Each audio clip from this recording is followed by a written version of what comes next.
Texas. Christian Guzman ready to go. And boy, you take a look at Guzman and Johnson and Zimmerman and on down. There are some fellas with some batting averages for Washington. We're underway here at Chase Field. That is strike one. Yusmeiro Petit is 24 years old. 0-2 with a high ERA. And every start, I think, important for the right-hander. Last time at Milwaukee, somewhat competitive. 5 innings, 3 earned runs. But in an eventual loss to the Milwaukee Brewers, he received a no decision. Yeah, tough situation for him to pitch in, regardless of what situation it is. He's asked to be the stuntman in every facet. 0-2 the count, a strike thrower. And I guess the biggest battles he always will have to battle is the long ball. He's a fly ball pitcher. Yeah, his stuff is not overpowering. We know that. If he gets that ball out over the middle of the plate, those fly balls tend to carry a little bit. He's been serviceable, though, Darren. He's done a nice job filling in. That's a changeup, swung on and missed. You saw A.J. Hinch looking on a moment ago. This is the lineup that he will skipper against. Manny Acta is their manager. Guzman, Johnson, and Zimmerman. Adam Dunn is back. Elijah Dukes, Austin Kearns, Jesus Flores, Anderson Hernandez, and Sharon Martis on the mound. Out of Curacao. Pretty good stuff. Pretty good stuff. Pretty good lineup.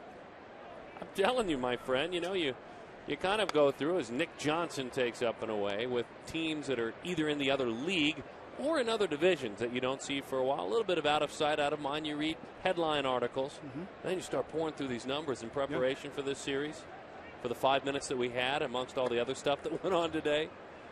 Yeah, and you realize they can hit. Well, you look at the Nationals club, and they're, you know, pretty much the opposite of the Diamondbacks. Diamondbacks have overall pitched very well, haven't put it together offensively. The Nationals are the exact opposite. They score 6 a game roughly. They give up just over 6 a game, thus their record. Manny Acta would love to have a little bit more pitching, pieces it together as much as he can. 3rd season as the skipper. 3-0, 3-1 the count to Nick Johnson. Johnson's always been a guy that can hit, and now healthy, the leg healthy. But he's always been an on-base guy. 414 again this year on-base percentage. Yeah, with some power, too. One of those rare guys who can hit for power and walk. As you were saying, that one is belted right center field. Young on the move. He's got room. That's knowing your ballpark. A fine play by center fielder Chris Young. Up and under what I like to call the balcony out there and right. Yeah, the balcony out there, it's difficult. You just don't know when it's going to hit that. You have to play it. You got to go get it as if it's not there. And if it bounces off, it bounces off. But what you don't want is that ball to fall between you and the fence if you're Chris Young. Young anchoring the outfield. Reynolds, Wilson, Lopez, and Weitzel along the infield. Yusmeiro Petit pitches to countryman Miguel Montero, both Venezuelans. Fine play by the Diamondback center fielder. Here's a red-hot hitter. His name is Ryan Zimmerman. Certainly proud we are as Diamondbacks fans and broadcasters up here of what Justin Upton has done. Zimmerman in the middle of a 25-game hitting streak. That's difficult to do now. Yeah, you look at Joe D and 56 and all of that. There it is. 26 games. 26-game hitting streak for Zimmerman. Hitting about 360 during that time. 39 hits in his last 26 games. Adam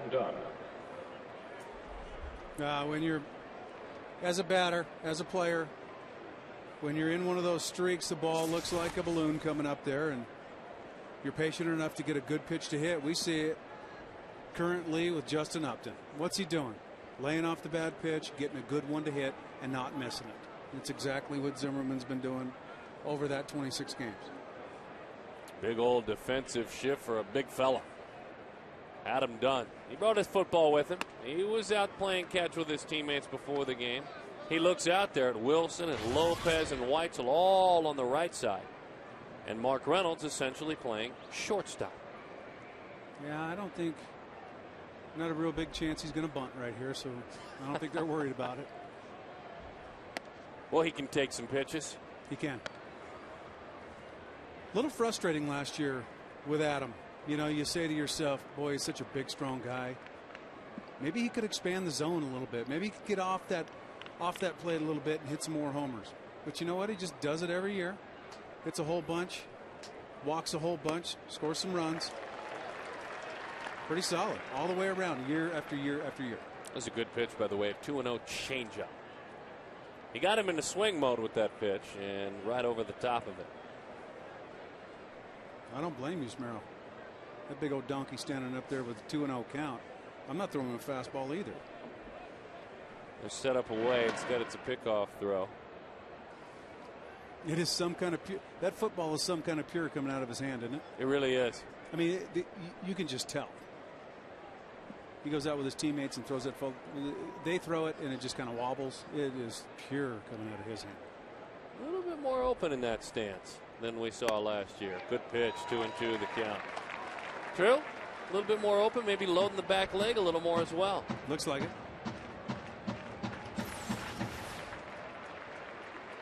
He squares up. He squares up to the pitcher. Starting a little bit more open. You can see it there. It may have to do with the ballpark they're playing in too. Sometimes you have to adjust to your home park. Didn't mean to. Talked about that shift, so Reynolds has to make the play. Instead, he fires behind him. The shift wouldn't have mattered, though, even if it was a straight setup, a little swinging bunt, and a base hit for Adam Dunn. But we'll double check to make sure. Center fielder number. No, it's just as good as a bunt, isn't it? I think Mark's got a chance if he can get it clean. It looked as if he didn't get that ball clean out of his glove. Adam runs pretty good for a man his size, and he is a large man. Well, and the thing about Adam Dunn, if you were going to be a starter, college football, quarterback, you have to run pretty well. Elijah Dukes, fly ball, right field. That's Justin Upton. And that is the end of the inning. The Diamondbacks, under the watch fly of A.J. Hinch, look to swing it, and they do so right up to this.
Lineup card. At 34 years old, 357 days, the youngest person to be named in the managers in the major league since Eric Wedge was named the manager of the Cleveland Indians several years back. Southwest Airlines starting lineup. This is what he penciled in. Lopez, Young, and Upton. Reynolds has hammered the Nationals. Dwight's going to get a good long look at first base. Connor Jackson, Miguel Montero, Josh Wilson is at short, and Yusmeiro Petit is on the mound. Sharon Martis, the right-hander. 3-0. ERA near 5, over 4.5, but there is some good stuff in that right arm as you uncovered. Yeah, I saw some tape on him. Not knowing him that well, looked at some tape today. He's got a good fastball that runs away from the left-hander. A good changeup that goes along with it. You just saw it right there at 81 miles an hour. He'll throw the slider mostly to the right-hander, curveball to the left-hander. He's got all four. Pitches mostly with his fastball and his changeup. There we go. The Diamondbacks on the move. Felipe Lopez racing on around, touches first into second, and Lopez who played for the Washington Nationals, was moved out of Washington, D.C. late last season, starts things off with a double. Center fielder number That's the hanging curveball that he was able to pull past Johnson at first base. Well, no time like the present, Darren. We talked about philosophy today. We talked about how things are going to change. We'll see right here.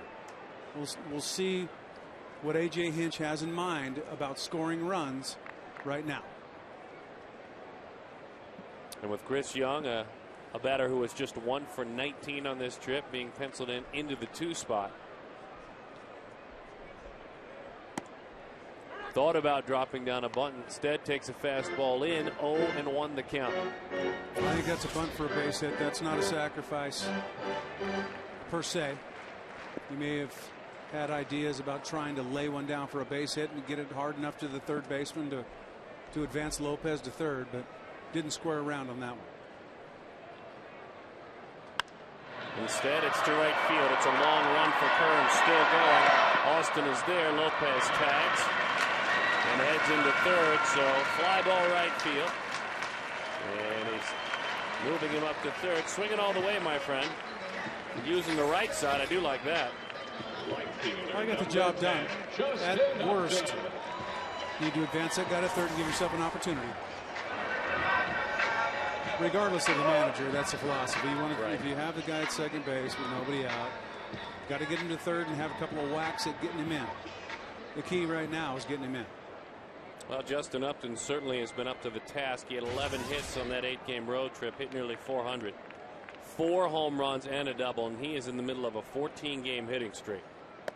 Waves at a slider away. 0-1 the count to Justin Upton. He's just done a nice job of staying back a little bit more, seeing the ball a little bit longer. He's made some adjustment with his hands too. You know, he's not wrapping that bat as much. He's laying it down a little bit. You can see right there, laying it back just a touch more. And he seems to be a little bit shorter to the baseball. Okay. All of those things combined. If you're shorter to the baseball, if your swing becomes shorter from A to B or from launch to contact, you can wait longer on the ball, see it a little bit longer. All of those things add to success, add to give you success. That's a ground ball to short on a breaking ball, but Diamondbacks lead it 1-0. For Upton, RBI number 16 on the year. Lopez scores. You have a double, a fly out to right, and a ground ball to short, moving that double home. So when you write it up, worst case scenario, you got to score that run, they got that accomplished.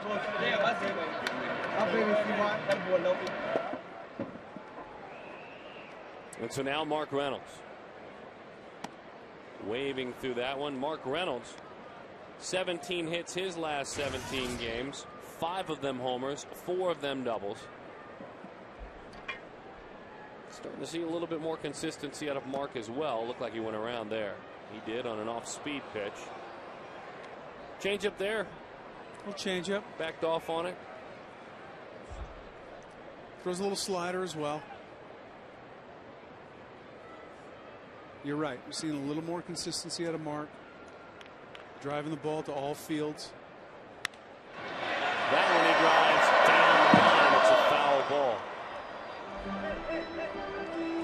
Jack Howell, the new hitting coach for the Arizona Diamondbacks. Jack, of course, running the minor league system, the field coordinator.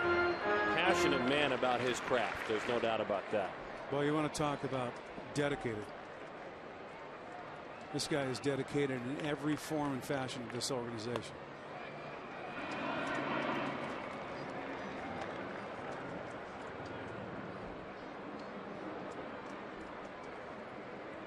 Spent some time with Jack in spring training. And if you're going to spend some time, you better spend it between like 5 and 7 a.m. or at the end of the day when every single player is left. Otherwise, working. Yeah. As you said, working. It's a big job. There's a lot of minor league players. Evaluation, moves, all of those things.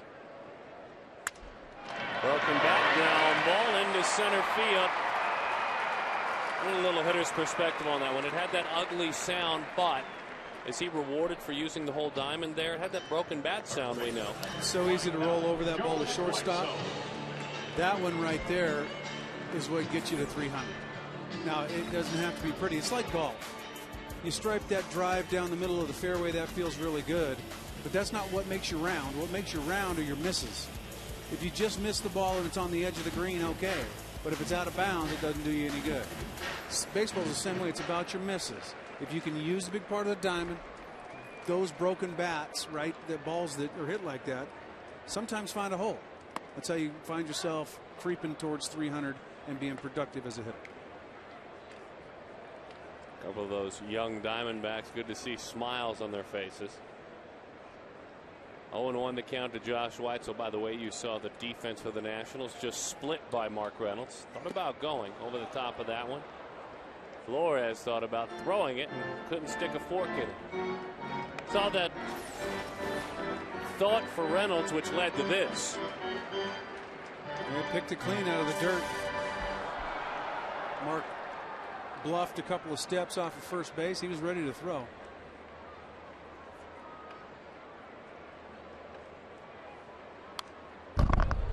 Back to the screen it goes. Big swinging Josh Whitesley, former product of these Washington Nationals, and of course loyal of Marymount. Thought process here with Josh, with all he has done in the minor leagues last year and this year, is he's going to get a good long look as the first baseman. What more does he have to prove? You know, he can't prove any more at that level. So you got to get him up here and get a look at him, see what he can do. Well, nice play. Handcuff Nick Johnson. He goes right to the bag. Lopez with the double, an RBI for Upton. The single by Reynolds was stranded 1-0.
Three Chevy dealers in the valley: Arrowhead, Brown & Brown, and Superstition Springs. Embot. Triple hops brewed Miller Lite. Great taste, less filling. Yusmeiro Petit back to work. Austin Kearns is his foe. Matt and Darren with you, and that's a strike. Our key to the game brought to you by Arrowhead, Brown & Brown, and Superstition Springs Chevy dealers. Sweet 16. Oh, Matt, remember the day when you turned 16? I do. 16, candles on the cake. Got the keys. The keys. Now you just nailed it. The keys. The keys? To the car. Does that mean that their Diamondbacks need to put together a winning streak of 16 in a row? Oh, absolutely. I'll just go. I'll stop right there. That could be that plenty. Would be good. That would be great. But that's not what you're referring to. One of the younger managers in the game. As we mentioned, since Eric Wedge got the job years back at about 34 years old. At 34, he is given the keys to the car. And it's time for him now to get behind the wheel like we did. We all went through it when we were 16 years old. He's certainly not 16, but you see how you tie it together. The nerves that go along with it. Yeah. The excitement. Yeah, we said in between innings. Okay. AJ can breathe now. First inning's over. Up 1-0. You're leading. Okay, so far so good.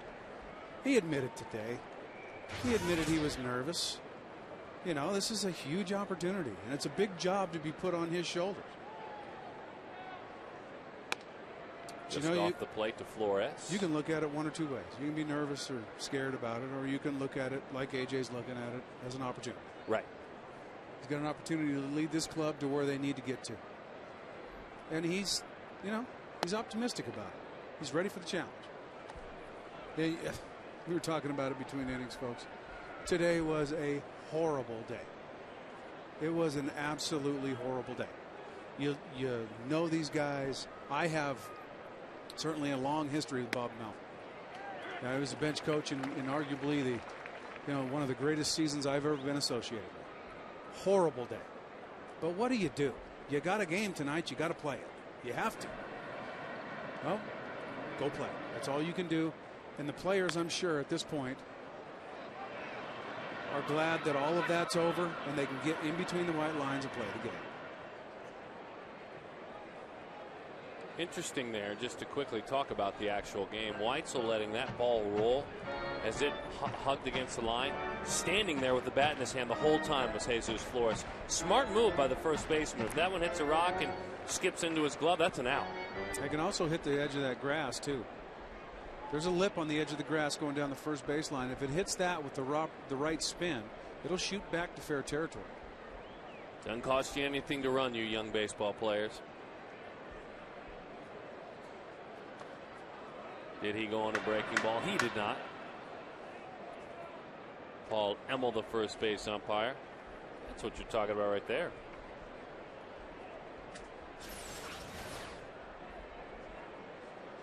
You see he scribs the ball off the end of the bat here. It's got right to left spin. So if it can, it'll spin back to fair territory. Lost him with a pitch away. So Flores is at first. This is the one thing when you talk about Petit that he can't do much of. That's walk. He can't walk anyone. When you give up 2 home runs per 9, Major League average is 1 per 9. You got to be pretty sharp with your command. You're going to give up solo shots. That's part of your game. And in general, he is pretty sharp. You're right. He's a strike thrower. His stuff isn't A stuff necessarily, but he throws strikes and he changes speeds. Case in point right there. He wants to make the opposing club put together back-to-back-to-back singles to score a run. That's the objective. Anderson Hernandez, a second baseman, given the opportunity and really taking advantage. Mark Brown chasing back, fine play by the Diamondbacks third baseman for the second out. Hey, don't forget tomorrow NASCAR on Fox goes under the lights in Darlington, South Carolina, where my guy, Vegas native Kyle Busch, Vegas, defend his title against the world's best drivers. Coverage begins tomorrow in high definition. My guy, you're on Fox. And the Darlington. Vegas born. Learn to drive in the cul-de-sacs of Vegas. Quite a few of those. Not on the strip. Can't get down the strip very fast. 0-1 the count. 3 miles an hour tops. University of Nevada at Las Vegas. Third baseman. Running Rebs. That's the pitcher, folks. Sharon Martis. He now has 3 hits this year. He is 3 for 12, and that's a 250 clip. Most every pitcher would tell you, I'll take that. Yeah, he hit 250 for the season. You're good. You just might win that Silver Slugger. Willemstad and Curacao. Produced Andrew Jones. One of my favorites, Randall Simon. That's where he is from. Cristian Guzman from the Dominican Republic. Bolts that one into the seats. Cheating on that pitch, wasn't he? Ready for that fastball. You take your previous at bat with you to your next at bat and have a game plan of how the pitcher got you out or didn't get you out and what he might throw. And he was looking in there and got it. He was just unable to keep it fair. It's the start of 2007. This man hitting 325. 325. 5th best batting average since '07 in the big leagues. He hits it on the ground. You better catch it clean and get rid of it too. Remember him in Minnesota doing that? Huh. He beat that ball off that turf, boy, and go. Little cut fastball runs down and in, 1-1 the count. That's one thing you can't teach. You can't teach speed necessarily. You can improve speed. You can improve base running, base stealing capabilities, but pure speed, no way to adjust to it. That one belted right field. Justin Upton going back, looking up off the wall. Now it kicks quite a ways away from it. He's talking about the races. Off to the races they go. So a triple and 2 RBIs, and the Nationals lead it by a score of 2-1. He didn't slap it on the ground at all. He nearly slapped it into the bleachers. A little unfortunate for the Diamondbacks. Granted, he got a pitch to hit and didn't miss it, but that ball took a tough carom off the pad out there and went the opposite way that Justin thought it was going to go, which allowed 2 to score and Guzman to get to third base. There's one spot on that wall from 413 until where it cuts and it goes into the triangle. One spot where that bounce would occur, and it hit that spot. To be fair to Justin in that occasion. Yeah, you can't adjust to that. Here's the spot. That pad, that end of that pad right there, if it hits that, it's going to kick right. Every other ball will kick to his left as he's running toward the pool or toward center field.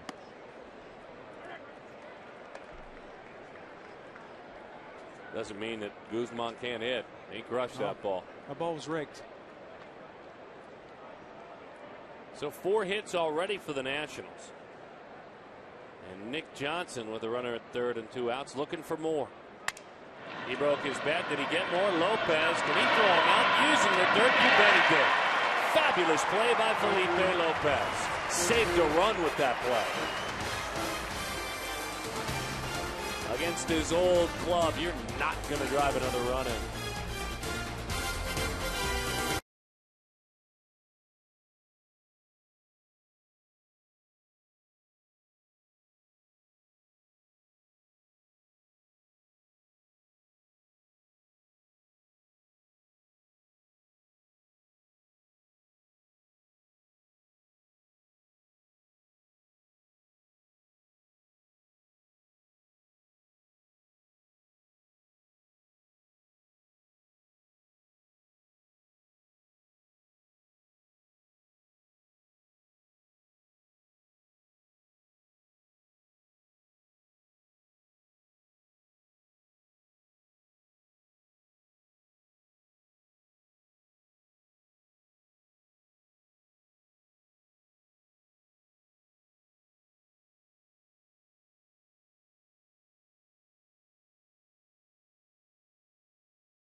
This flashback 8 years ago today. Not 15, not 17, not 18, but 19 strikeouts for Randy Johnson. +1, 20. Pretty special game, right? You there. bet, pretty darn special. I had a great seat. Did you now? Yeah, had the day off. Really? Yeah. I was the secret weapon that day. And now the funny thing about it is with the, climbing up the ladder, 17, 18, 19, and then 20. He won that game, right? No, unfortunately he didn't. What? No, I actually walked us off. Oh, come on now. I did. I walked us off. All right, I might Literally. need to get the archives open. Can we crack them open? Literally walked us off. Anybody out there in the archives building? It was so. I think it was early morning by the time we got out of there. They probably don't even have it. They have no footage. Good to have Randy visiting tonight. They ran out of tape that night. No, Randy did not get the win. Gosh darn it. Can you imagine striking out 20, not getting the win? No, I can't. Oh, they got it. Look at this. Oh. Secret weapon. Oh, that's how you walked him off? Literally walked him off. Secret weapon. I know both those guys there. They both drive me nuts all the time. I was expecting a big gapper. Both those guys were a little thinner back then. Homer? No, nothing. Just a walk. Counts the same. Yeah? Yeah, it's true. Kind of disappointed. All right, let's move on. I didn't have many of those either. That was kind of a special night. All right. Not as exciting. Sorry to disappoint. No, I'm very proud of you. A walk from Matt Williams. Can you believe? Pinch hitting. That's the thing. Pinch hitting. Yeah. I mean, to me, I always marvel at the regular that sits on the rare occasion. When they get the pinch hit, how they walk it off. I'd be thinking, I got to swing no matter. I got one chance tonight. It all turned out okay in the end of the year, though, I think. I think so, yeah. Yeah. It was a pretty special time. Yeah. All right, I'm all in with the walk-off walk. Thanks. Over the outside, 1-2 the count to Miguel Montero. It's actually pretty big league. It doesn't have to be pretty. As long as it's effective, come on. Connor on the move.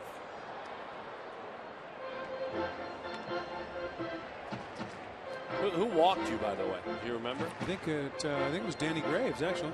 Danny Graves. He's a closer. I remember Danny Graves. Good to know the bell works. That's always a good bit. Easy for me to remember because I didn't have many of them. So, it's like. A moment ago, by the way, Connor Jackson was on the move. He was. There's Danny, by the way. He'd only thrown 160 pitches to that point, so.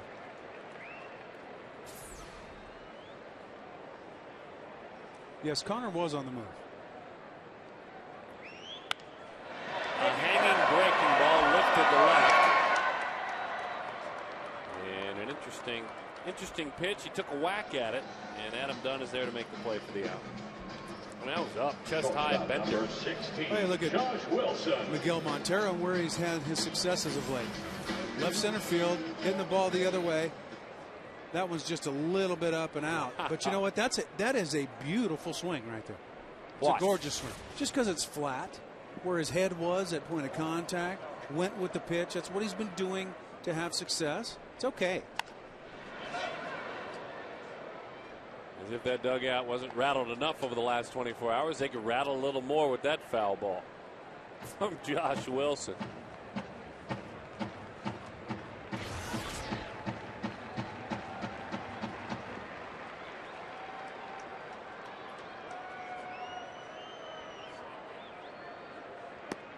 Good pitch. Pulled the string on him out front of a breaking ball. 0-2 to Wilson. A little baby slider that he throws. He can get the ball going both ways. His fastball will run into the right-hander. Slider goes away from the right-hander. Nice job, Flores, just kicking it right out in front of him. Wilson, who played for Washington in 07, along with Tampa Bay in the big leagues. 4 out of 15 with a double, a couple of RBIs. Played very respectfully when given the opportunity in Los Angeles. Struggled defensively a little bit, he'd tell you that. Right there. He just poured a strike right at the knees in there, and that's strike 3. Don't forget, Mother's Day is coming up. Well, it's right around the corner. And Matt Williams and all you guys and you daughters out there, and Darren Sutton as well, better get that shopping done. Get the flowers, get the chocolates, take mom to the ball game, by the way. Bring her out here. The first 5,000 moms receive a D-backs tote bag. It's nice. 602-514-8400. We're fine. That one's in the seats. We can show more moms. Or visit dbacks.com. You can head up to the ABC Club, do a nice Mother's Day kind of a luncheon, brunch. That's always a good option as well. But it's Mother's Day. And Matt? We've got our reservations already. All We're right. taking Erica up. Brunch at the ABC Club here at the ballpark. All right. Now, I'm also banking on the fact that Gracie makes it back in time to do Sunday's telecast. Yeah. Because if not, Mama may be up there by herself. Yeah. Well. But, you know, she would understand. It's funny that you bank on that. Each week I go through that. Every single Sunday I sit down. Is Mark coming back? Did he make his flight? 0-2. That one bounces in there. 1-2 the count. You know what's going to happen tomorrow night? We are going to bring in Mark Grace. This is interesting time to say the least for this organization. Yes. If you don't mind, we're going to bring him in via telephone for an inning or so. That'd be great. I'd love to hear his perspective on this. Breaking ball, that's strike 3. So you two guys talk about it. All right. I'll head up to the ABC Club and eat. Sounds good. You just get back whenever you want. All right. Oh, that's like racing.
And welcome back to the ballpark. The Washington Nationals lead the Arizona Diamondbacks 2-1. Use Mero Petit on the mound for the Arizona Diamondbacks. As you saw in the commercial, Grand Canyon University is our MVP on Fox Sports Arizona. Our most valuable in Phoenix. Pleased to be joined by the CEO of Grand Canyon University, Brian Mueller, to talk with us about the exciting things happening right now at Grand Canyon. What does it mean to be named MVP by Fox Sports Arizona?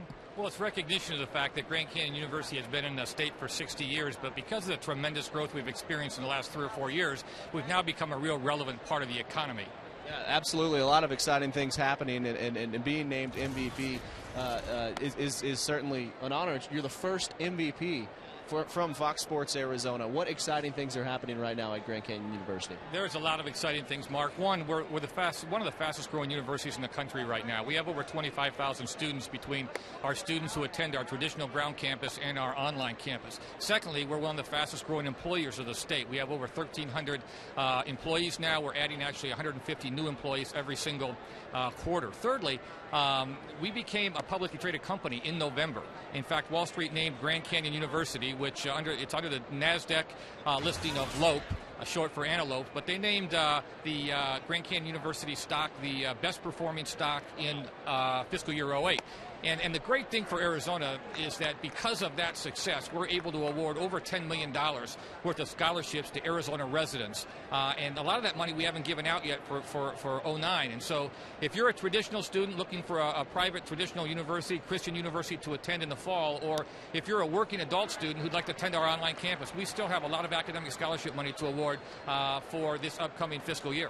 Wow. And basketball, a lot of exciting things happening there, too. Yeah, we hired Russ Pennell from University of Arizona. We're very excited to have him. He's already signed 8 kids, and really, really excited about this upcoming basketball season. All right, well, Brian Mueller, we appreciate you joining us here on Fox Sports Arizona. Foul ball coming our way, and as we kick it back, guys, how's the baseball team at Grand Canyon University doing? Well, they're going to be a good one. They have been a good one, and certainly enjoy local baseball, collegiate baseball. And they put on some kind of camp. I'll tell you that much. You know, and I wanted to talk to you about that, and that's maybe, as Zimmerman waves through that, what Mr. McClune was talking about. Certainly college baseball there, but you were part of something this past Saturday, May the 2nd, a big-time camp, free to the kids. How great was it? It was awesome. Big-time camp. 700 kids out at Grand Canyon University, teaching them how to catch, how to hit, how to field. We had a great time. Scotty Snyder did a wonderful job of organizing everything out there for us. We had a great turnout. It was great. Good for you, Matty. No, it's fun. You know, that is the joy of playing the game right there. It epitomizes it. So, you know, it was free to all the kids. They got a chance to come out and learn. And like I said, there were 700 of them. It was awesome. Sold out, basically. No sales involved, but packed. Packed. They had to stop registration at one point because you just couldn't handle everybody. Adam Dunn drives it deep right field, just enough into the wall. It's gone. So Dunn will touch them all. We saw that in Arizona a handful of times last year. That is 8 on the year. And it's 3-1.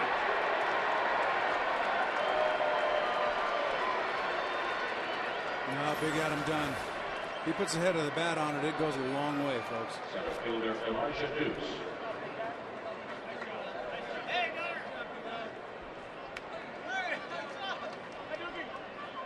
And Yusmero knew it. Makes a different sound when it comes off of Adam Dunn's bat. He can reach and he can slug. They like to call it OPS, on base plus slugging, and that's always been something where he stacks up just fine. Thank you very much. Yeah, you know, the issues with Adam have come on, you know, finding him a place to play defensively. But you know what? When he steps in the box, it's special. First visit to the mound by the pitching coach for the Diamondbacks, Mel Stoudemire Jr. And we talk about managers, we talk about hitting coaches, and the nerves that go into being Stott, as the guys call him, as well. Yeah, this is no different than any other opportunity that he would get as the pitching coordinator for the organization, if you will, the traveling guy that goes around and sees all the minor leagues and evaluates and talks with the team pitching coaches. It's no different, just in a different level. 2-1 the count.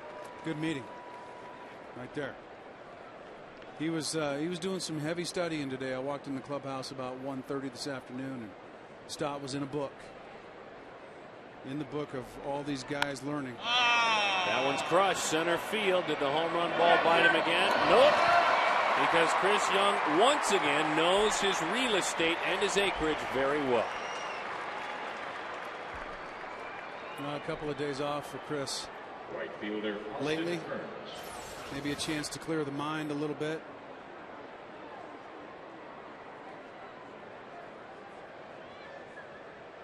A little stumble there onto the dirt. Handled it nicely. Yeah, full speed running toward the wall. He knows exactly how many steps he's got. Wilson is there. Fires in time for the out. But big Adam Dunn, the big Texan, went to slugging. 3-1 the score.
Matt and Darren and Mark McLuhan. Anytime the D-backs score 6 runs or more, Taco Bell is giving away 3 free tacos with the purchase of a large drink between 4 and 6 the following day at participating locations. Very important. I'll just take 6 runs, my friend. Thought I'd share that with you.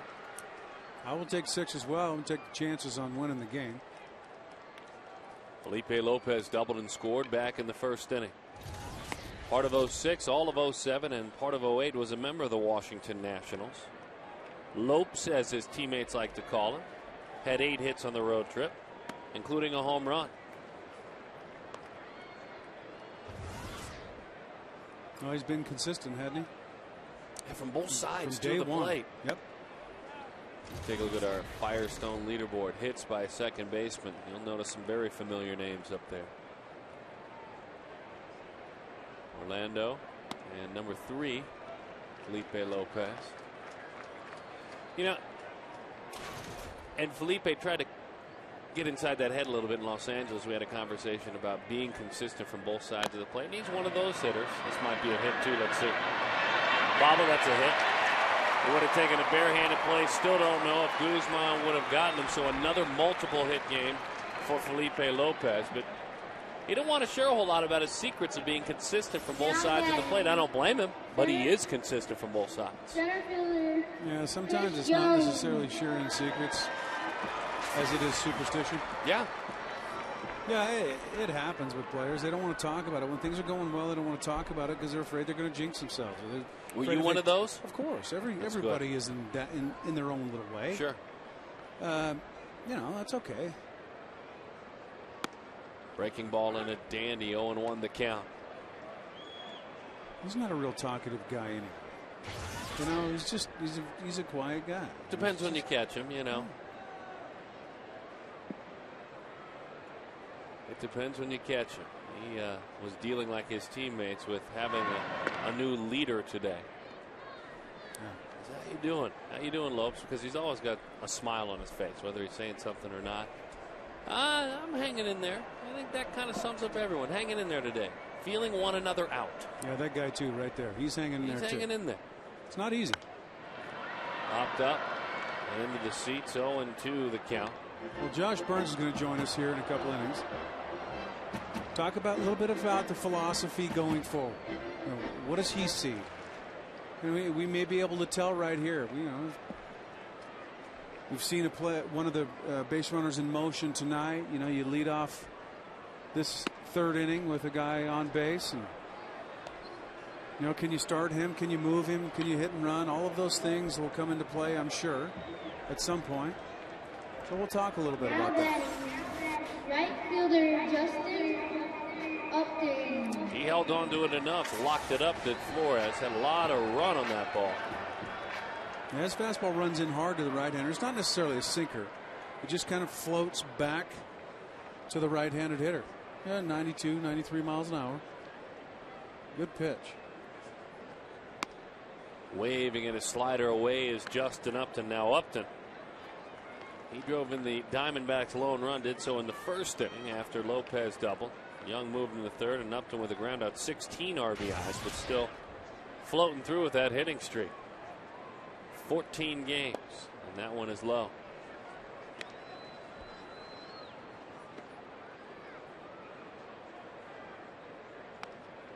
Well, it's been nice to see from Justin.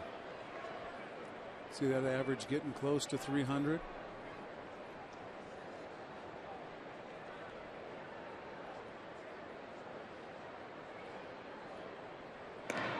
Lopez draws a throw. There was a moment in a ball game on the 14th day of April against St. Louis when Justin Upton was drilled by a pitch, and you could see a scowl on his face. Did it wake him up? Some theorized it might have. He was 1 for 16 at the time. Since then, he's hitting .348. You, I think, keyed on something. I don't know if it was necessarily being hit by a pitch. That bat, when he was initially starting the season, was pointed at the pitcher. Julio Franco style. It's a little bit more leveled out now. Yeah, he's just kind of laid it down. Just laid the head of the bat down a little bit, a la Stephen Drew, how he lays the bat back a little bit. Just makes him shorter to the baseball.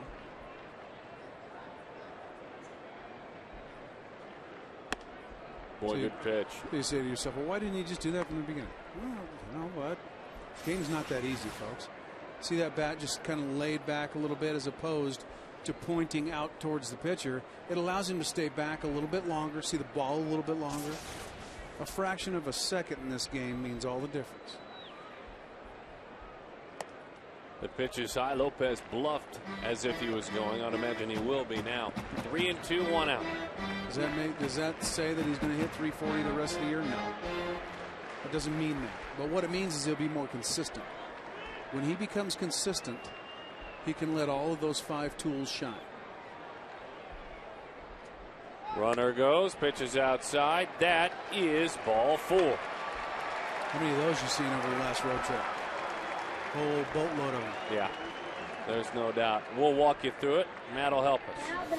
No, yeah, they're going to try to get him to swing at pitches off the plate. There's one off the plate.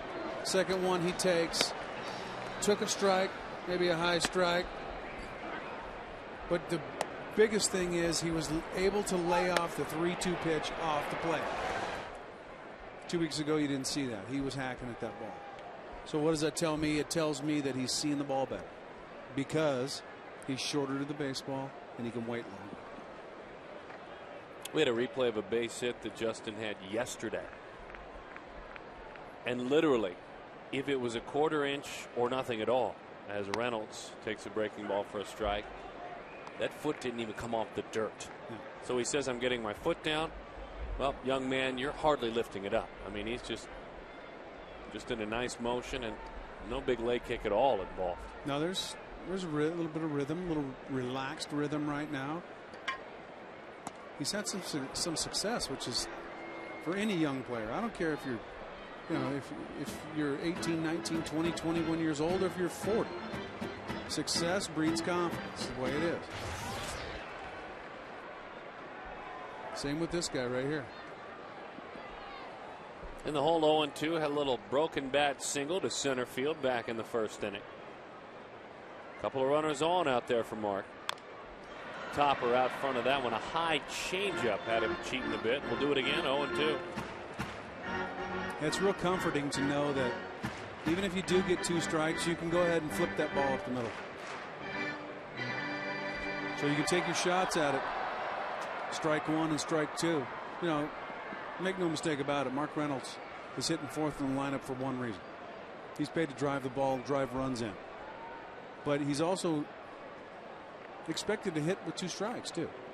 So if you get in that situation, there's a prime example of what he can do the first time up. He got to 2 strikes, broke his bat, hit a ball off the end of the bat, but he used a big part of the yard and hit a single up the middle. A sub-200 batting average with runners in scoring position, as you saw, and that will lower for now anyway as he waves over the top of a slider. There are 2 outs and a chance still to drive in a run for Josh Weitzel. We talk about waiting on the baseball, and that's a prime example right there. Just a ball that's off the plate and down. It's going to happen with Mark. You're going to get some of that, but you're also going to get some balls that leave the yard with guys on first and second base too. Weitzel grounded out to first back in the first inning. Nationals leading the Diamondbacks by a score to 3-1.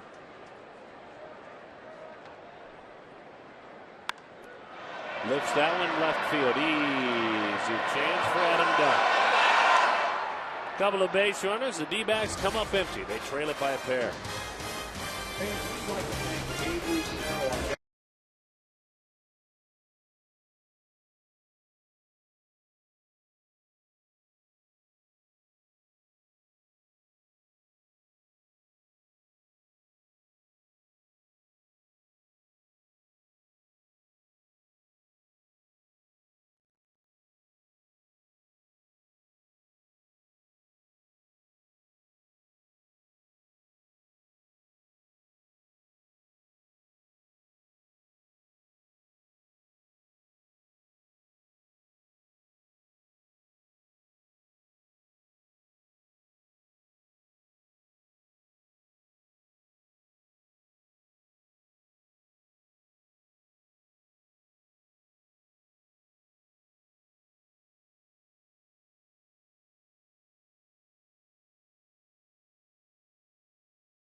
Yes, a rooftop solar cam, proud sponsors of Diamondbacks baseball, who remind you, install solar panels on top of your roof at home.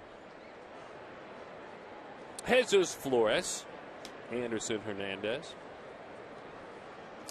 and Sharon Mattis go to work for the Washington Nationals. And you say who? Yeah, I tell you, you did a little video research on him. I'm not saying who anymore. Well, you have to. I mean, you just don't know these guys. But No. I'm telling you what, they're going to lay the bat on the ball. All of them. Flores, the young catcher who's had some nice pop, hit safely in 6 straight games. He walked and scored early in this ball game. 391 in his last 6. That's about all Yusmero's going to get right there. 87 miles an hour with a fastball. I tell you, days like today make you wonder about job security and all of that. Look at this Nationals club. The start that they've got off to. It has to come down. It's all about expectation, right? It has to be. I mean, I would think. Do you think Manny Acta's over there wondering about his job right now? No, I don't think so. But you know, they're not necessarily expected to win their division either. So depends on the organizational philosophy, where you're at that current point, what you want to do, how you want to get to the future. What are those steps you need to take? Is it more development with his club at this point? I don't know. But for me, it all comes down to expectations. Is your team expected to do? And if you do not meet those expectations, what are the ramifications for not doing so? 2-2 the count. That one lifted left field, well struck. Connor Jackson going back to the warning track, to the wall, and it's gone. 4-1 Washington.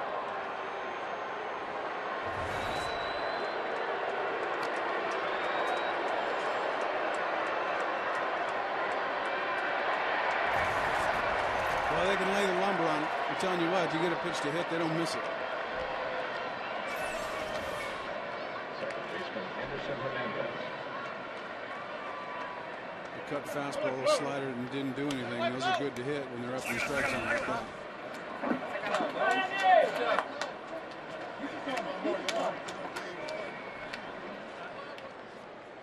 Anderson Hernandez swings over the top of a changeup. 0-1 the count. Washington came in with an 8-18 record. 12-17 the mark for the Diamondbacks.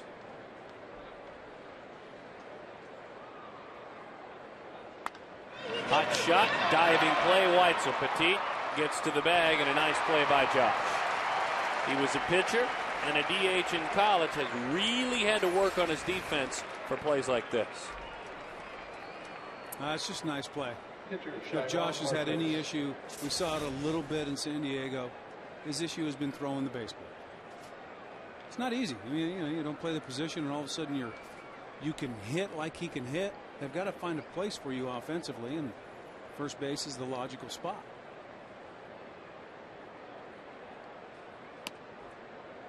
Over the outside, 0-1 the count to Martis. Now, before you overlook him, he singled back in the second inning.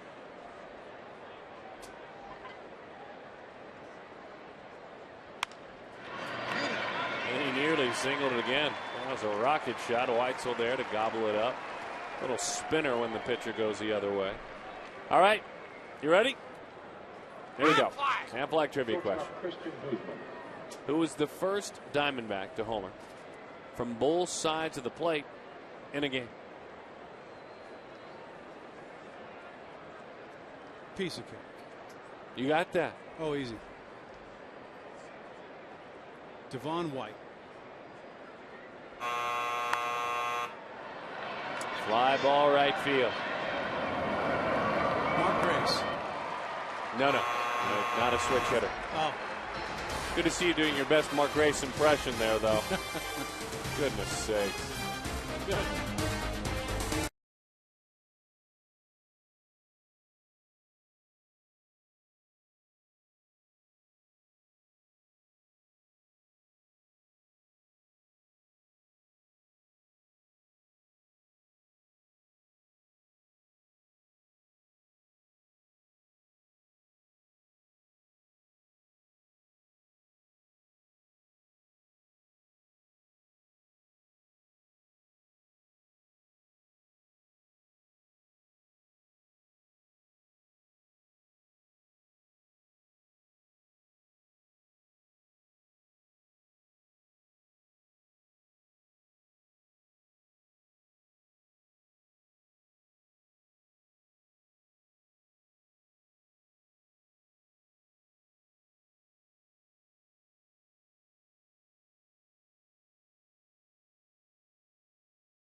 Aflac trivia question. The first D-back to home from both sides of the plate in a game. I'm going to go with Alex Centron. I'm with you on that one. I was going to say Bobby Grich, but no. There he is. Connor Jackson. Connor Jackson takes in. Size 6 1/3 hat right there. Really? Give us a little perspective. I don't know. 6 1/3. You're 7 1/4. 7 1/4. Yeah. I'm a 7. Somebody like I love him and everything, but Bruce Bochy's about an 8. He's an 8. 8 plus. I'm 7 3/4, my friend. Well, that's why you're so intelligent. Yeah, that has a lot to do with it. Anyway, if a D-back homers this inning and they hit the Gila River Casino's hit and win sign in the 4th inning, a lucky fan watching on Fox Sports Arizona will win tonight's jackpot of $180,000. The jackpot grows by $10,000 every time the prize goes unclaimed. For official rules and information, visit dbacks.com/hit. 1 entry per person. Miguel Montero. Miggy's just going to have to do what he did in San Diego and drive that ball left center field. It's got a chance to hit that sign. It's the exact spot. Do tell, huh? That'd be good. I'd to give away $180,000. Wouldn't that be fun? D. Davis, by the way, who's watching. D. Davis is playing for the $180,000. Okay, D. Here it comes right now. Change up away. Oh, but we'll take a base hit. Come on, Matt Williams. You didn't just do that. Change up away. You called a hit. You know it's coming. You know it's coming. 1-1. I watched it on tape all day today. Did you? 1-1, 2-1, 3-1. Change up to the left end. Nice job by Miguel staying on it, hitting it back up the middle. And now Josh Wilson. Wilson drives it left field. Adam Dunn is there. Played that one like a football player, didn't he? Yeah. Right over the shoulder. Got both feet in. Touchdown. Making some decisions. No one in the on-deck circle right now for the Diamondbacks. Pitcher spot due up. You saw Leo Rosales warming in the pen. And here comes Chad Tracy.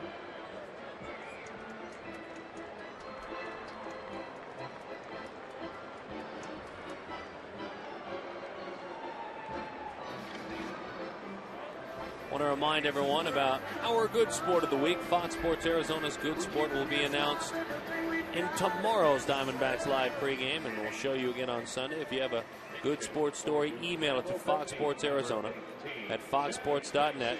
It just might become our Good Sport of the Week.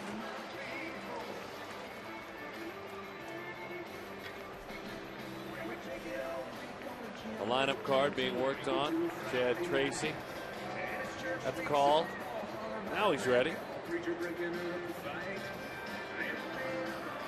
Chad's going to make sure that he's loose. The umpire's going to be barking at him. Hey, let's get in here. We got to go. We got to go. We got to go. It's up to Chad to make sure that his legs are loose. That he's ready to hit by the time he steps in there. It's very interesting. The facial hair lately.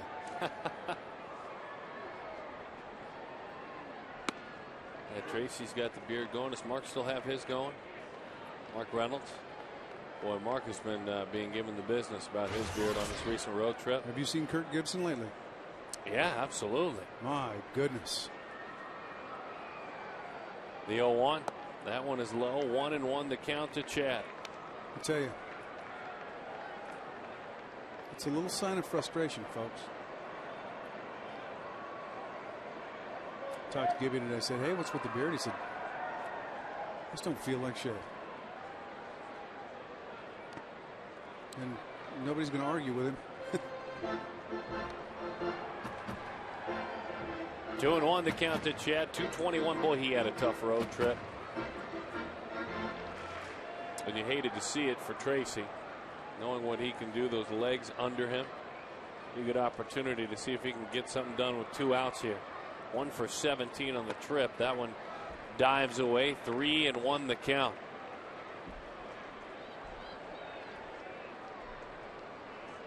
That's so difficult. So hard when you're not getting consistent at bats and you fall into one of those little mini slumps. But that's all it is. Well, and you also see, the young man they called up from AAA is getting all the playing time.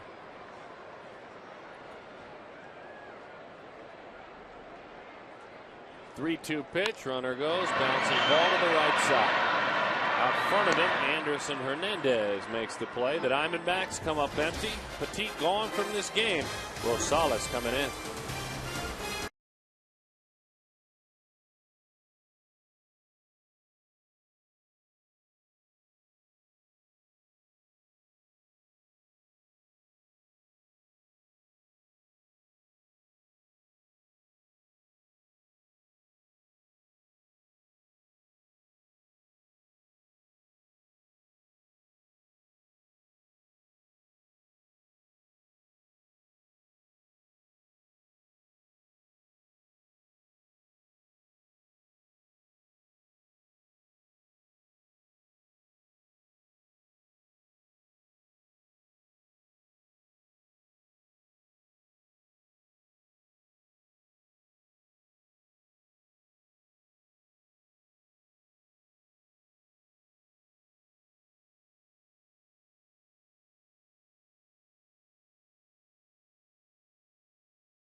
Four to 1 the score, and as we saw a moment ago, Chad Tracy pinch hitting, trying to generate some offense. Leo Rosales takes over. Al Verizon called to the bullpen, recently up from AAA. The changeup throwing, commanding right-hander to face Nick Johnson up here in the booth.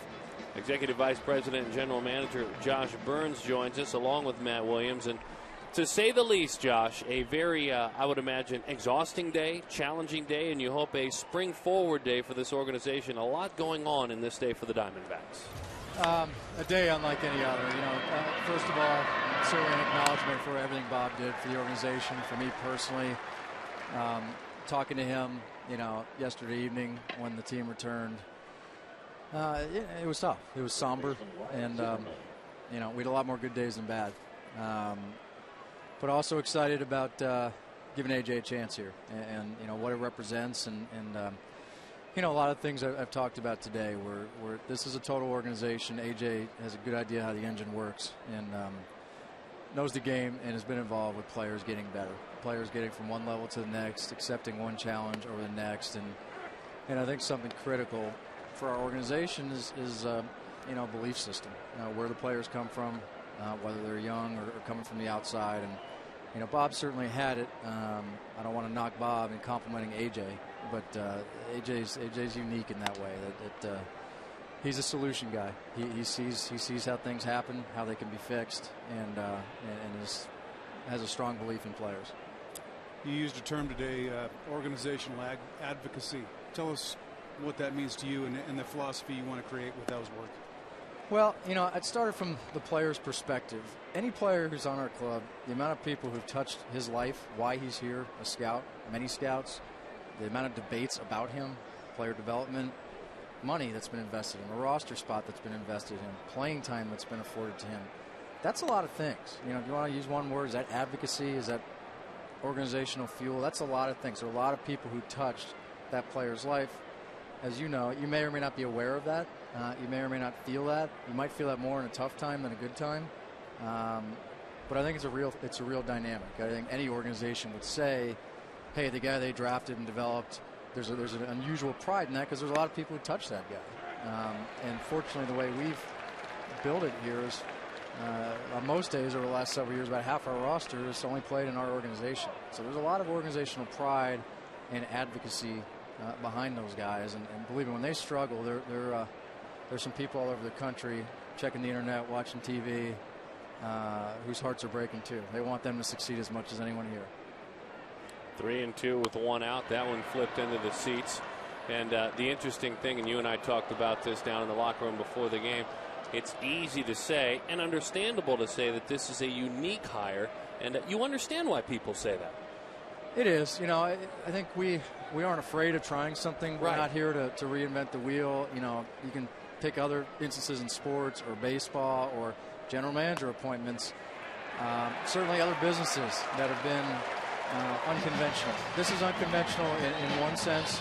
AJ's never managed. He's never coached.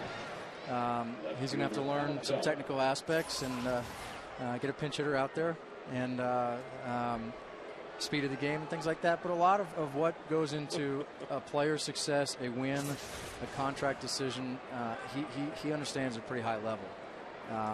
So he's going to have some things to learn, but like anything, I don't think anyone starts a job knowing everything. That's, I think, easy to show. That's a part of it he's going to have to learn, and I'm confident he will. When you look at the change in manager, change in coaching, you know, your pieces are your pieces. So how much, you know, different philosophy can be implemented with the pieces that you already have existing? Well, it's I don't think a huge shift in philosophy as much as you know, it's a cliche, a new voice, a new sense of belief. You know, if when something like this happens, it's not just on Bob and a coach. It's on me.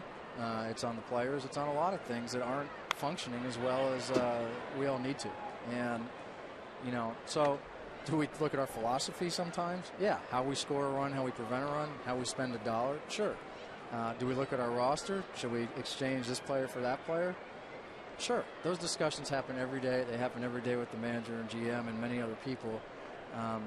And like anything, probably for all those discussions you have, you know, you're very selective when you actually do something because there's sometimes a finality to a decision. One more half inning with the Executive Vice President and General Manager of the Arizona Diamondbacks, Josh Burns. More after this from Chase Field.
Great shot there, I think, as Josh Burns joins us up here in the booth. Kirk Gibson working and speaking with A.J. Hinch. You can see Jack Howell in the shot as well. Kirk Gibson, an integral part of this whole equation, isn't he? He is. That's a great shot, and hopefully many good conversations to come at game time and at other times. And again, small world of baseball.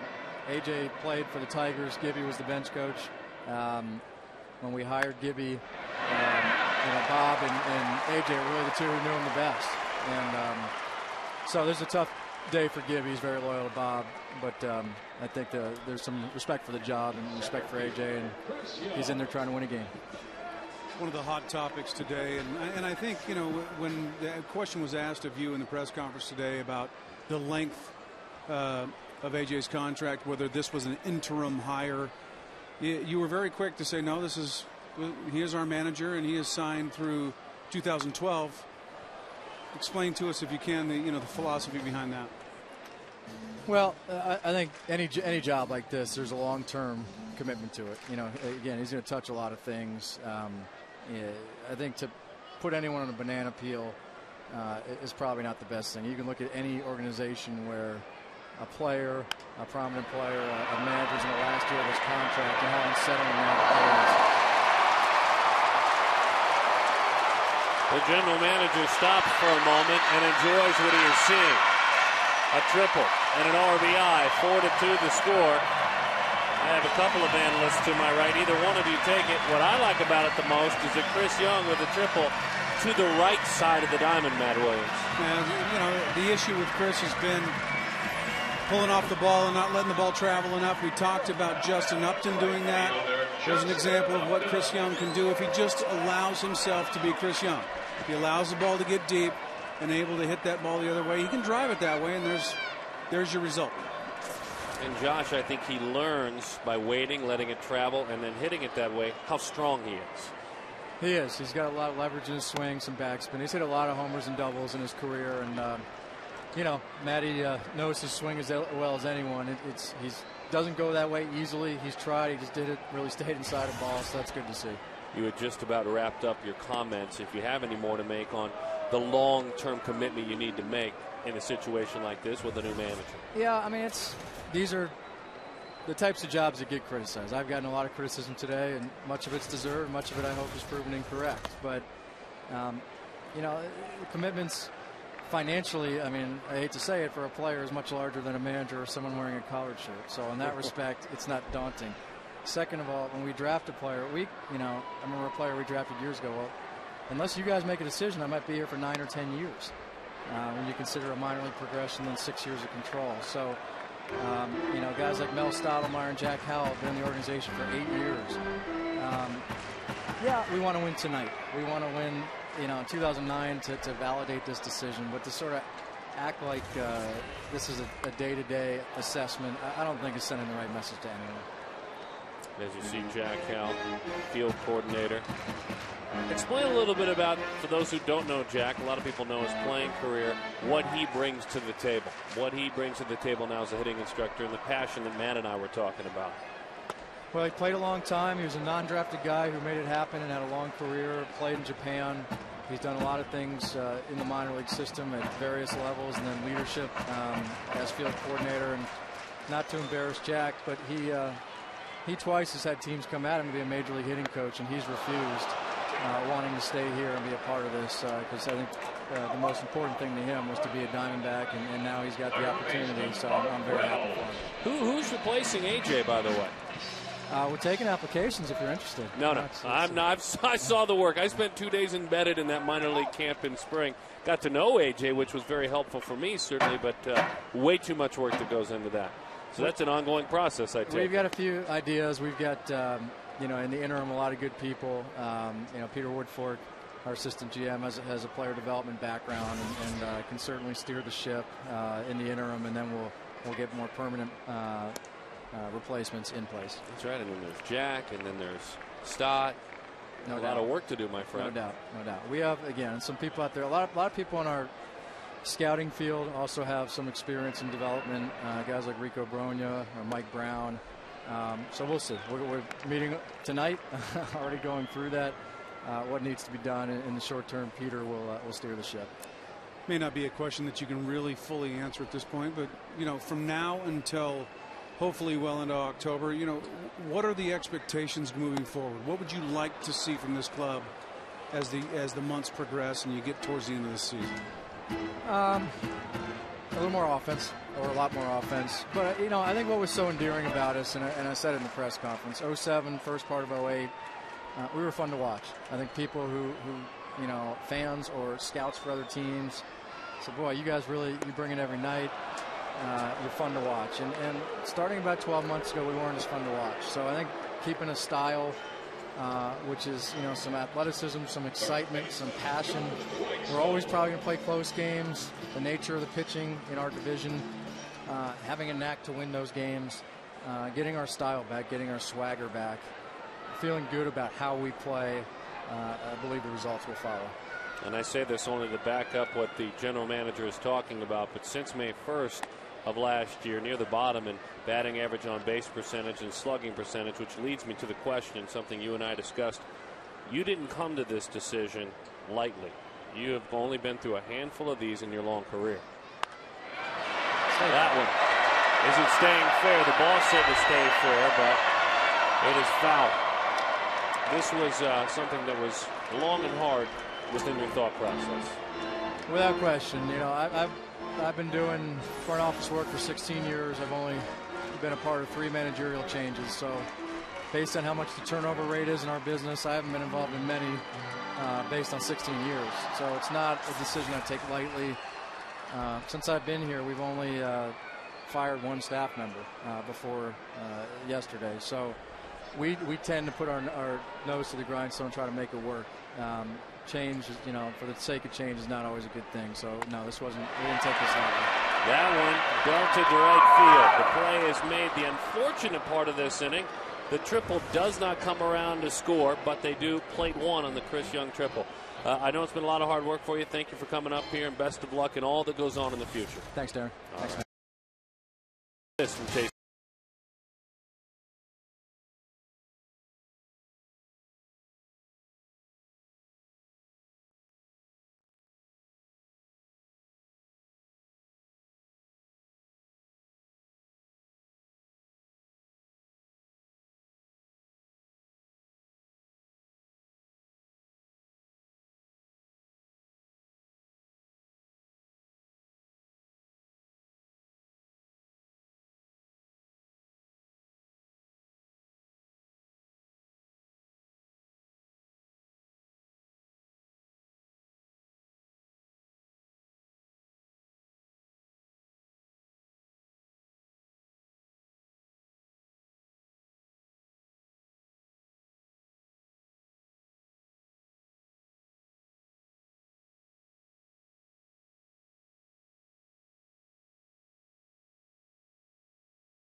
Take a peek out at what's going on at the pool with our good friends and partners from Ride Now Power Sports. The pool cam out there. Nationals and D-backs roll on.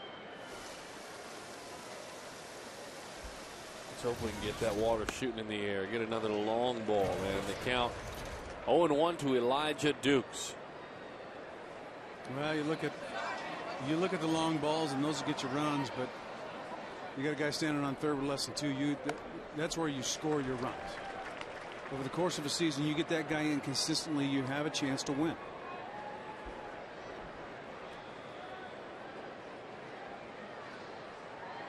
Oh, 2 the count, Dukes. Ground ball, Felipe Lopez plays it at his belt and throws in time for the out. Hey, next couple of games brought to you by our good friends with Miller Lite. What's brewing?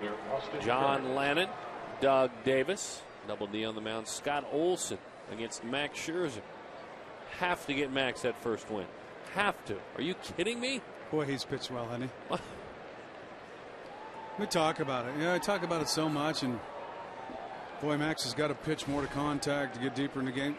He can't help it. He throws his fastball in for a strike. He can't help if they foul it off. Yeah, he just throws so many pitches. It's difficult to get him into the 7th inning. It's not his fault, though. It's not like he's walking the yard. It's not like he's, 3-2 on everybody. Nice to get him a W, though. He's taking it well. He's really, really worked hard, taking it well. He knows it'll come. Well, pretty piece of hitting by Austin Kearns. Young over. Lost it for just a moment. Would have been a double anyway, so he keeps it right there. A double for Austin Kearns. So 1 for 3 tonight.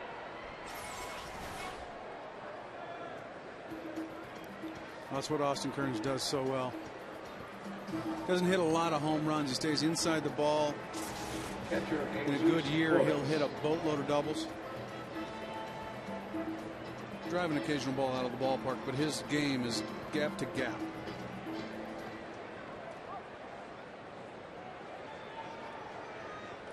Jesus Flores walked, and he left the yard. For the 4th time this year, this young catcher hitting .310. Change up, flutters in there. This, of course, the long ball against Yusmeiro. Fastball up in the strike zone. Well, he caught all the time last year, 23 years old. This is a Rule 5 pick. Grabbing a Rule 5 pick, and they're good enough to be your catcher and play most every day. That's a fine selection. It is. He has to produce, certainly, to play every day, but he's grabbed that opportunity and gone with it.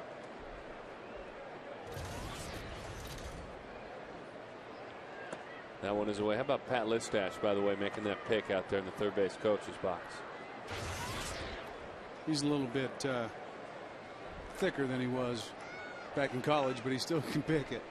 I think what happens, I like to say it right, I just think the uniforms shrink when you get a little bit older. Is that what it is? Yeah, it's not, yeah. Is that why mine, well, wait a minute. No, so my waist has gone from 34 to 36. I don't think so. That? I just think your uniform has shrunk a little bit on you. Mismarked. Yeah? Yeah. I ain't buying it, pal. No? No.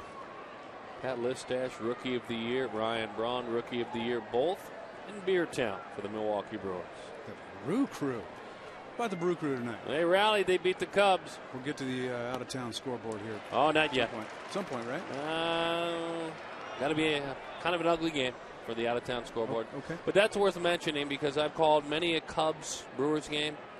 And to rally at home and beat the Cubs for the good folks of Milwaukee, that's a big deal. That's a big deal. Boo, you bet that's a big deal. Mustache, of course. ASU. Broke his bat. They're going to cost him a run. It's up, and it does. And coming on around is Austin Kearns. It's 5-2 Nationals. So an RBI, his second of the night for Flores. It's up. That's why it ends up a hit. He missed a spot. Missed a spot. But the approach was right. That's the biggest part of the ballpark out there, folks. You stand at the plate, it doesn't look like it. You got the pitcher standing in front of you. You can see the second baseman, the shortstop, the center fielder. It looks like they're all bunched together. But really, it's the biggest part of the yard. Most real estate between players. Austin Kearns, by the way, never blinked. Took off good base running the entire time. That's what they call a good read. Knows exactly where the shortstop is, has viewed the outfielders, knows where they're at, and knows by the flight of the baseball whether that's going to drop in.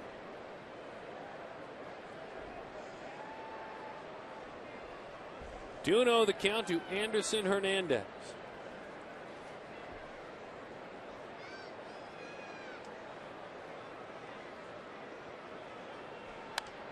Takes that one out of the catch has been Hernandez tonight 0 for 2, but you talk about a guy who's white hot. 16 for his last 33 coming in his last 9 games. He's also got 8 walks. He has been on base 24 times in his last 9 games. Wow. I'm telling you. That is some kind of hot. He's 0 for 2 tonight. Last year, Made the move over a couple of years ago, one of the top minor leaguers in the Mets system in 07.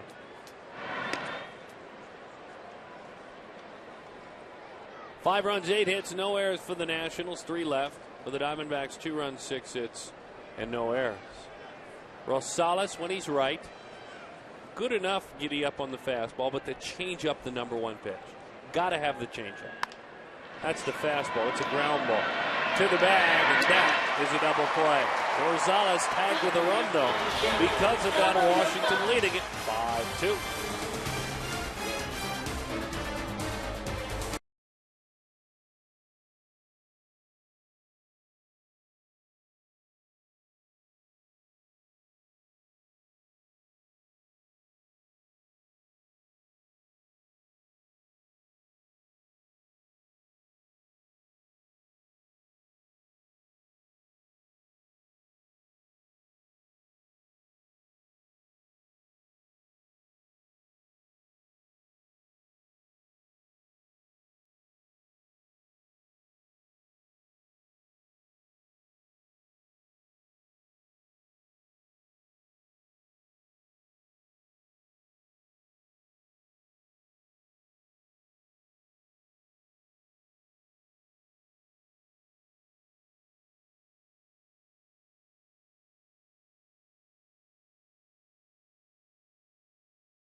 Coach Bruce Snyder, who lost his battle to cancer. It starts at 6:30 with a spotlight special that showcases Coach Snyder's life and career. Next, the classic 1996 Nebraska ASU football game when the Sun Devils shut out the number 1 team in the land, the Husker.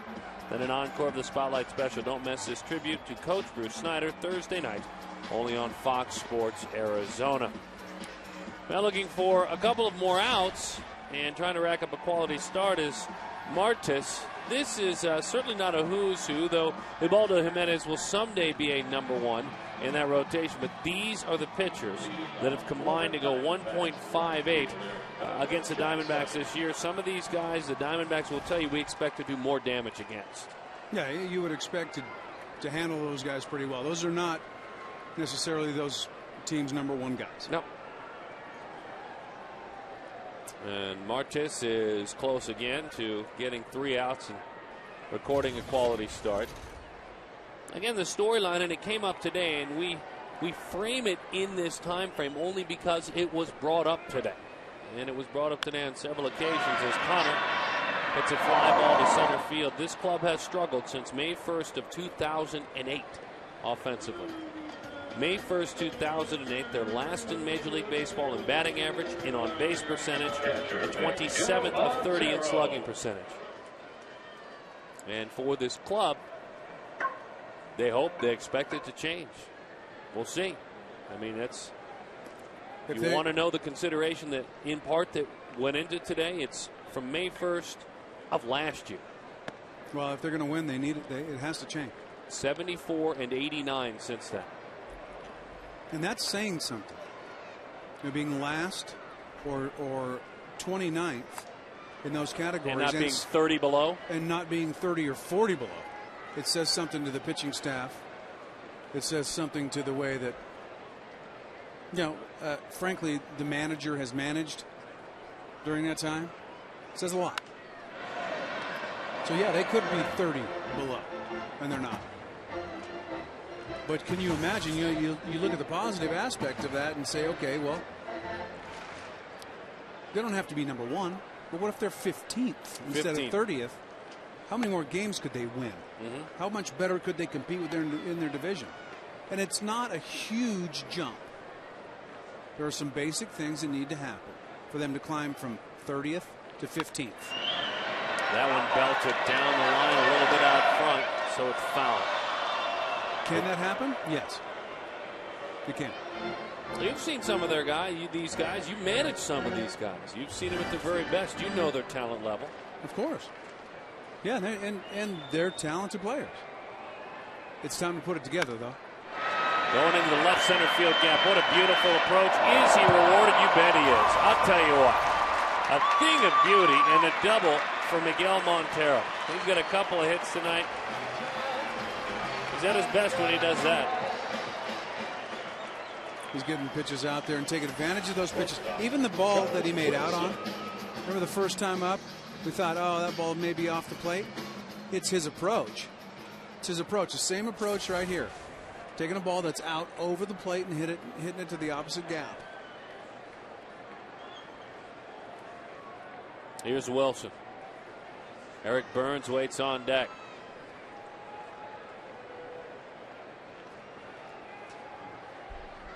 That one is wide. 1-0 the count. 5 runs, 8 hits, no errors for the Nationals. 2 runs on 7 hits, no errors for the Diamondbacks.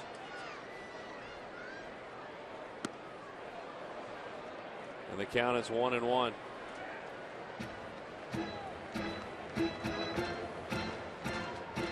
It's another guy. Got to get him going. Got to get him going. How do you get him going? He's got to have ABs.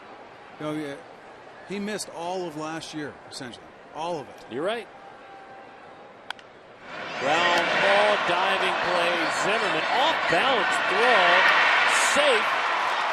And the way he threw that baseball and the way he locked up on his lower half, he's lucky he's all right.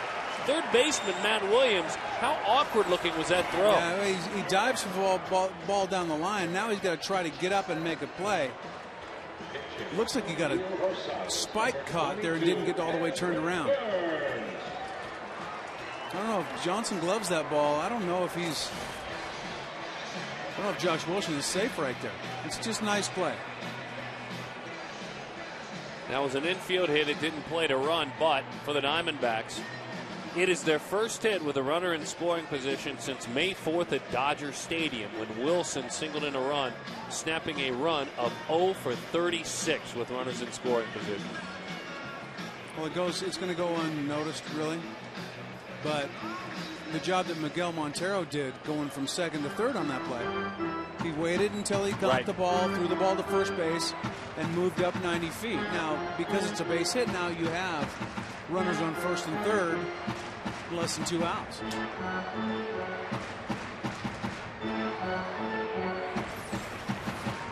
So you see Miguel here, watch the ball. It's got to go through that way.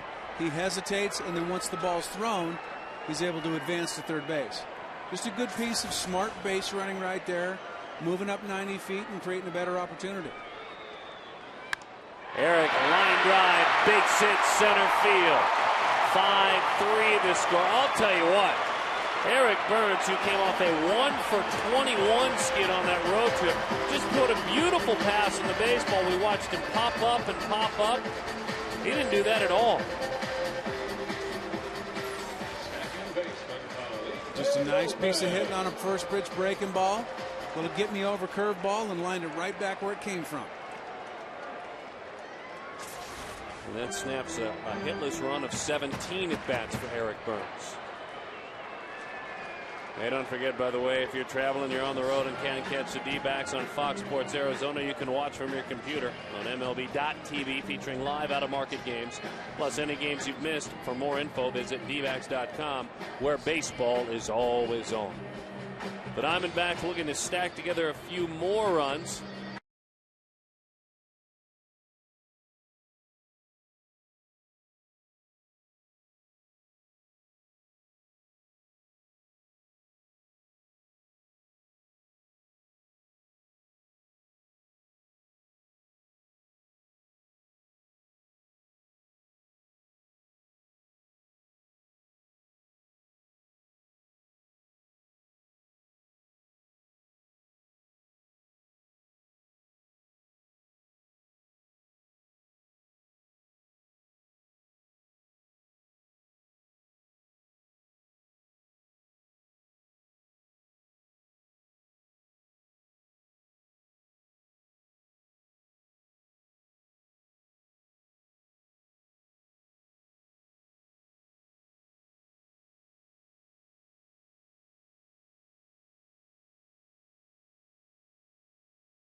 Fox Sports Arizona presents Diamondbacks baseball, and it's brought to you by Southwest Airlines. Low fares, no hidden fees. Now starting to make a little noise at Chase Field. These Arizona Diamondbacks stacking a couple of hits together. It's good to make noise. It is good to make noise. Garrett Mock comes on, our Verizon Wireless call to the bullpen. 25-year-old right-hander Garrett Mock, born in Houston, Texas. Last time out a couple of days ago against Houston. Won an inning, gave up a run. Runners on first and second, one out for Lopez. Good run on the ball. Good juice on it. 93, but it's wide, 1-0. That ball exploding off his fingertips. Felipe just kind of quiet. 3 for 3 again. He's just been so consistent. Doubled in the first and scored. Singled in the third. It was an infield single. Then he singled in the fifth. And he scored as well in the Chris Young triple. 2-0, fouls it back.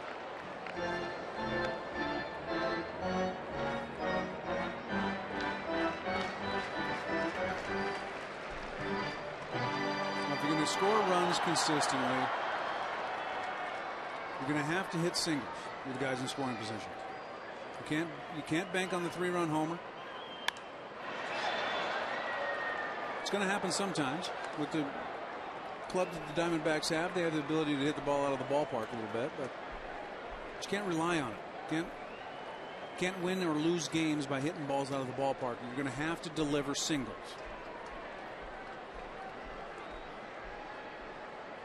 A la Eric Burns.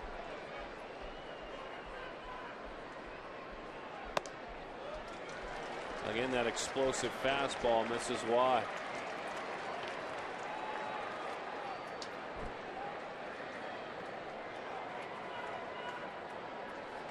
Chris Young waits on deck. Full count, one out. Keep an eye on the base runners. They stay put. Lopez drives it to the gap in left center field, but it's certainly playable by Elijah Dukes. So now Chris Young sees what he can do. Center fielder Chris Young.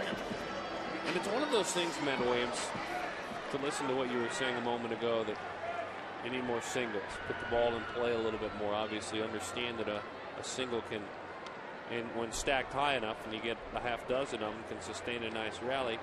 But you can't expect some of these hitters to dramatically change overnight either. It kind of goes both ways. No, but it's a philosophy that they must have within themselves. Listen, Chris Young can hit the ball at the ballpark. Justin Upton, Mark Reynolds, the list goes on. But the frequency at which they're going to hit balls out of the ballpark is not as great as the frequency at which they can hit singles. So you think about it. Just if we put ourselves in their mind, in their brain, in their body with that wonderful talent that they've got. Let's say you hit 30 a year. That's great. But you're also going to get 600 at bats. What do you do with the rest of them? That's the key. Popped up to the right side. These Diamondbacks chipping away. They get one more. They're still down by a pair. The former D-backs farmhand Garrett Mock comes in and does his job.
add another run. It is 5-3. They're still down, but we are going to find Mark McClune right now in this 5-3 ball game. Mark, what do you have for us? Well, the hometown tours continue. 500 folks from the great city of Payson down to take in the ball game tonight.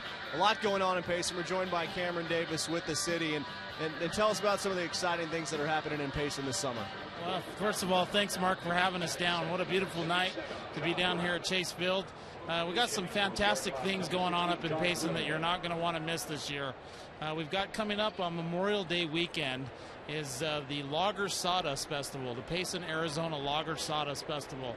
And it pits actually a lot of semi-professionals as well as local talent against one another in traditional lager games. So it's going to be a lot of fun. We might have to broadcast that on Fox Sports Arizona. We'd love to have you up there. We've also got a big 4th of July celebration that's coming up. We had about 10,000 people up there last year. We would invite you to come up. Payson's about 20 degrees cooler than the valley, and it's less than a tank of gas to get up there. So we've got a lot of great things, hiking, mountain biking, just about any kind of outdoor recreation that you would enjoy doing is up in that neck of the woods.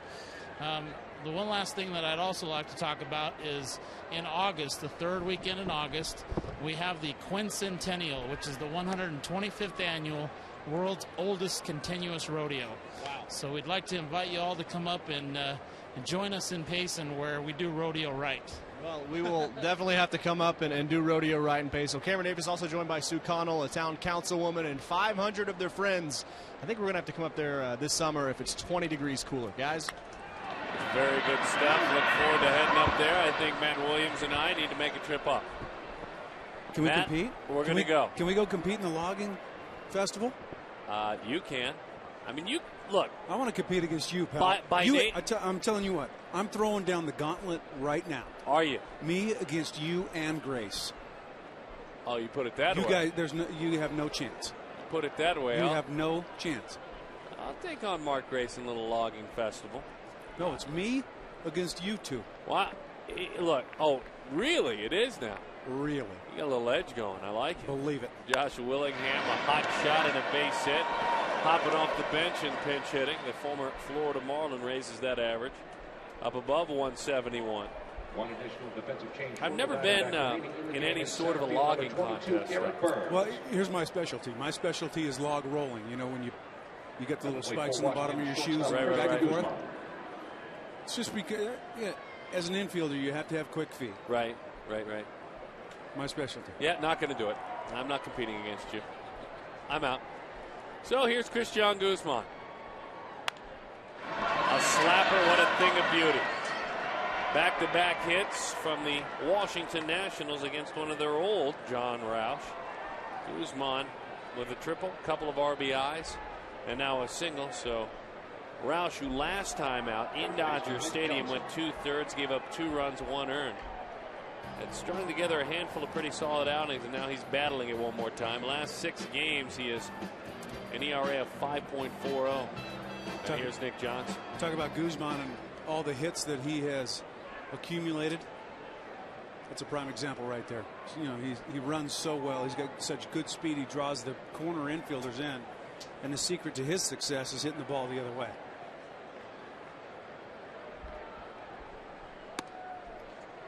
Pours that one in there. 0-1 the count. Washington a couple of hits tonight with runners in scoring position, and certainly not an average that mimics what Arizona has struggled. They're about 40-50 points above the Diamondbacks struggles with runners in scoring position this year. It's a nice pitch. 0-2, 92 miles an hour. So you against Mark Grace. Look forward to that. I'll broadcast it. Log rolling, single buck handsaw. That's exactly right.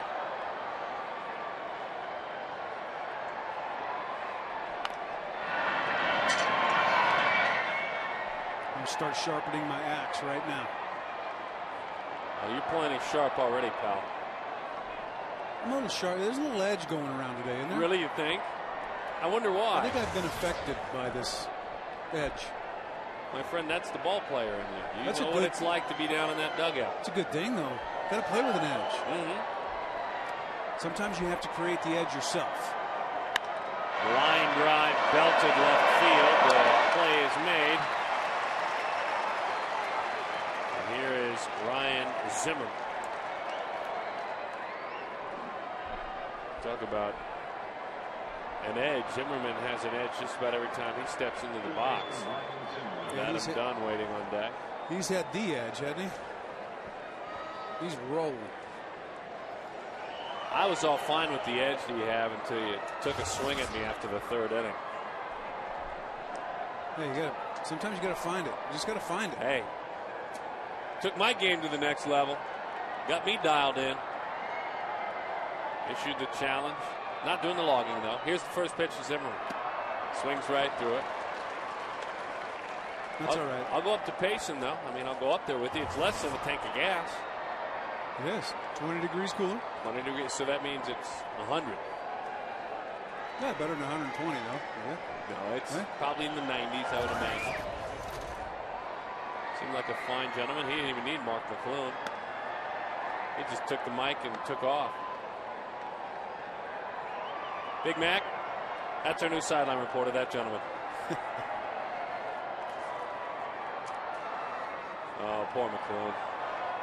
It's a good run for him. A rough day for Mac. Yeah. Not a lot of folks wanted to talk to him. Well, you know what? I give him credit, though. He got down in there and that one was fouled off. I'd love to have your perspective again on that, because it might be easy for me to sit up here and say, hey, stand out front and answer some questions. You know, maybe your lack of production played a small role in this. So it's easy for me to say that. As the former player, you explain to me what? Oh, I explained to you that, yeah, you're absolutely right. The reason that Bob Melvin is no longer here is because of lack of production. So everybody in that dugout and in that clubhouse feels responsible. Josh Burns feels responsible. Everybody feels responsible. So what do? Well, they didn't want to talk about it today because they got a game to play. And I would assume that over the course of the coming days, they'll talk more and more about it. But I tell you what, I know this much. The guys in that dugout and the guys in that team feel responsible for the fact that Bob Melvin's not here anymore. So they'll deal with it in their own way. They'll get past and move on and hopefully finish the season out very strong. But you know what? If they didn't want to talk about it today, okay. We all understand. They get a mulligan. Tough day. Tough day all around. Well said. 1-2 the count. Breaking ball, and when you're right, you foul that pitch off, correct? You foul it off and get another one. That's just seeing the baseball. He was fooled. He's fooled on this slider from John Roush, and it's off the plate probably, but he was able to spoil it in hopes of getting a better one.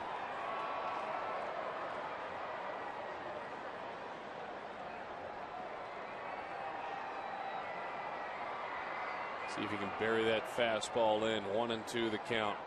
He did. Good pitch. And Zimmerman will hobble that one off. Now, as we talk about a lot, the pitcher in me, you come right back in there again. You bet. Ooh, that's an ankle bone. Not a whole lot of meat down there.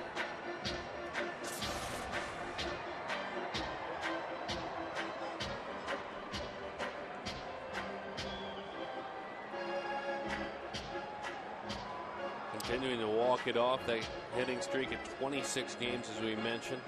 I'm going to come out and check on it. Well, from experience, there's a difference between what he's going through right now and really having something bad happen. Foul ball as a player, as an offensive player, you foul balls off your feet all the time. Right. There's a difference. Your body takes over when you break something. I've experienced it twice. When you foul that ball off your foot and there's a broken bone, all of a sudden you don't feel anything. And as soon as you don't feel anything, players start to think, there's something wrong. As long as there's pain running through it, you know you're all right. So that kind of pain we're describing. Let's see if they follow it up with another pitch in. Now they're going up. 2-2 the count. Zimmerman disinterested in that one. That's a pitch, I think. Again, like spoiling a good breaking ball. When you're locked in, you just laugh when that one goes by. He's seen the ball too good to offer at that pitch. Let's watch Montero. Sets up away, fouled off, can't hang on. We'll do it one more time. 2-2 the count. Eric Burns is in center field. Burns batting in the 9 hole when he pinch hit. The pitcher spot, Roush, is in the 2 slot. And that's how they set up defensively for Zimmerman. Played his college baseball with Mark Reynolds. Really? Yes, he did. Virginia. Reynolds a shortstop. Zimmerman the third baseman. Goes after that pitch. Can they get one out? Reynolds. Safe.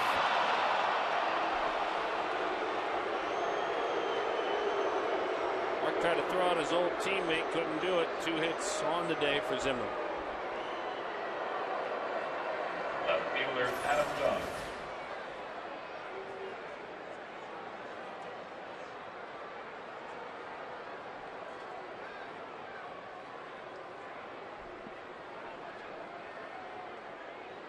Oh, that was close. That's close, yeah. Not close enough to have the first major league manager argument with A.J. Hinch. Not close enough. 0-1 the count. I will tell you this, and A.J. not thinking about what I'm about to say. These are a couple of big biscuit-eating boys facing one another. They're playing with fire here. You bet. Hot shot, foul ball. Oh, it's all right. He stuck with it. That's a good effort right there. Hops up with pride. Laugh at me. I made the play. Sometimes you got to get dirty. It's John Kladnick out there getting it done. Big John, we like to call him up here in the booth. One of the better nicknames. Really is.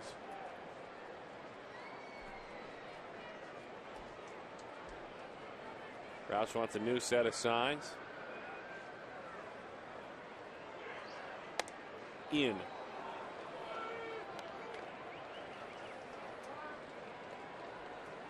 One ball, 2 strikes, 1 out. Willingham, Guzman, and Zimmerman load him up. 1-2 the count. High pop, shallow center. Back is Wilson. In comes Byrne. Wilson fields it. Well, that's a big out, and an out that doesn't drive in a run. Wow. The Home Depot doing more on defense. Certainly. Well, there's a few guys in this game that you play a shift on. You look at the infielders, everybody's kind of shaded to the middle. With nobody on base, it's even more drastic, but everybody has their tendencies as hitters, and all those reports that come in prior to games and prior to series. Diamondbacks stack their defense against Big Adam Dunn to try to take away his tendencies. John Roush was able to crowd him with the fastball right there. Dunn saw an awful lot of RBIs waiting there for him, and he was able to crowd him. Mel Stoudemire Jr. out to talk things over with Roush. Oh, big out right here. You worked hard to get out number 2. Now work hard to get out number 3. You're still in this game. Loop and a blast, you're back tied. But you have to retire this guy right here. That's Merling Vasquez warming in the pen. Montero says, let's start it over.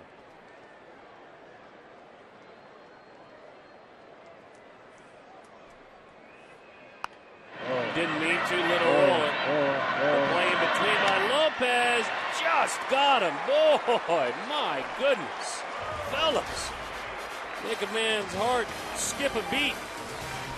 Had it all the way. Had it all the way. I wonder if old number 7 down there, I bet you his heart just skipped a beat. Oh, 6'11" and all of it.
Yard. Ken, what do you make of the changes? Well, right now things look all right. And pitching-wise, I think the moves that they've made have been good tonight. Petit only the 4 innings, but the bullpen's been good. Diamondbacks are still in this game. We'll see what happens here as we close it out. Yeah, make sure you stick around for Quest D-Backs Live. We'll have the first live press conference from A.J. Hinch. Guys, we'll send it back to you. A big day of change here at the Yard. Well, no doubt about it. John Roush, Miguel Montero, Stoudemire Jr., battery and pitching coach talking over that last inning. Justin Upton, first pitch from Joel Henrahan is lifted. Foul territory, about 8 rows back. The Nationals about hit the D-backs 11-9. You've got a bullpen too, as you see the Verizon call to the bullpen. Answered by Hanrahan, a bullpen that has worked 91 1/3 innings already with an ERA of 5.72. The last 3 games, that ERA is double digits. Early and often so far.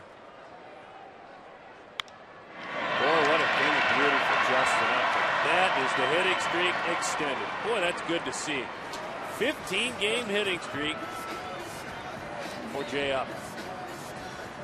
You just don't get out of yourself when you're seeing the baseball well.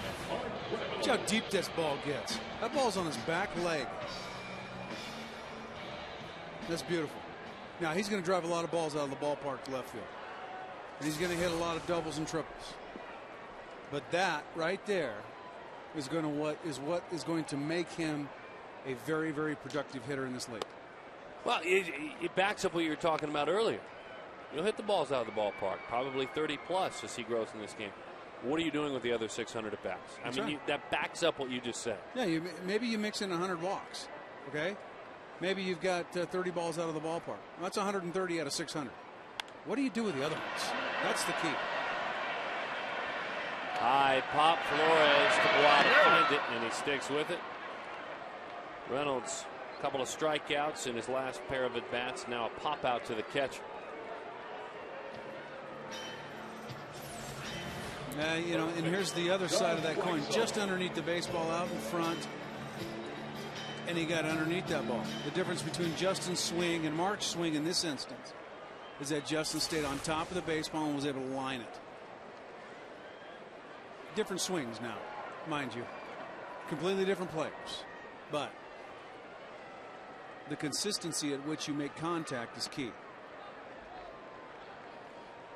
Hey, don't forget, it's not too late to get tickets to tomorrow's game against the Nationals. The first 25,000 fans get a D-backs drawstring sports bag courtesy of Sports 620 KTAR. There it is. Good looking. I like to call that big league. 602-514-8400 or visit dbacks.com.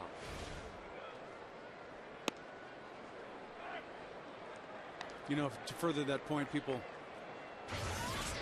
get away from the game, get further and further back from the playing field, and it gets a lot easier the further back you get. But it is true that the consistency is with which you square the ball up or make solid contact will determine how many hits you get. I swung and missed a lot, but over the time of failing miserably sometimes, you learn. You learn that just square it up. Home runs happen. Doubles happen. You can't force them to happen because they never will. You'll get pop-ups and strikeouts and swings and misses. These guys have a boatload of talent. If they just let it happen, it will.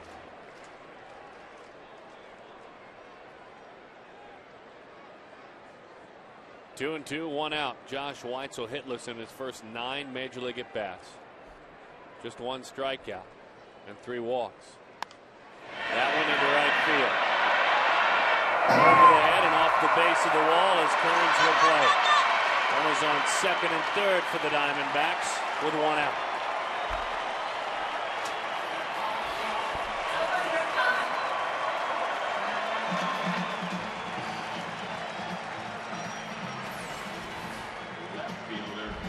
Talked about the importance of getting through that inning without allowing them to score a run. Now you've got an opportunity.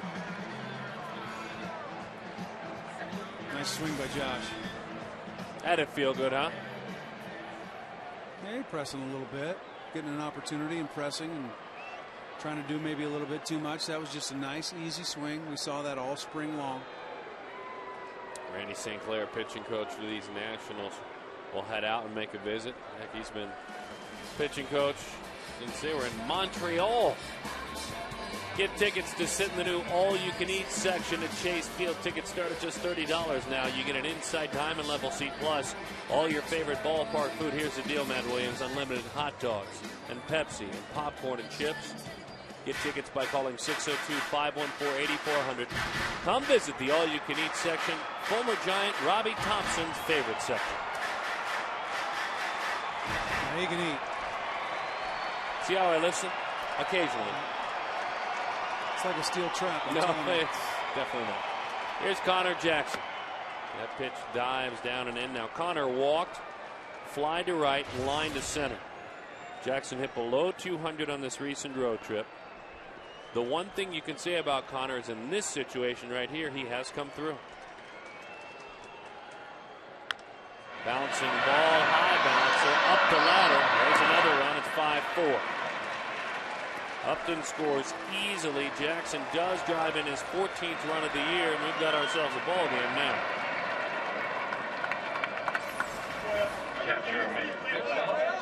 Nice play by Zimmerman. Watch the quick feet to get himself in position to throw.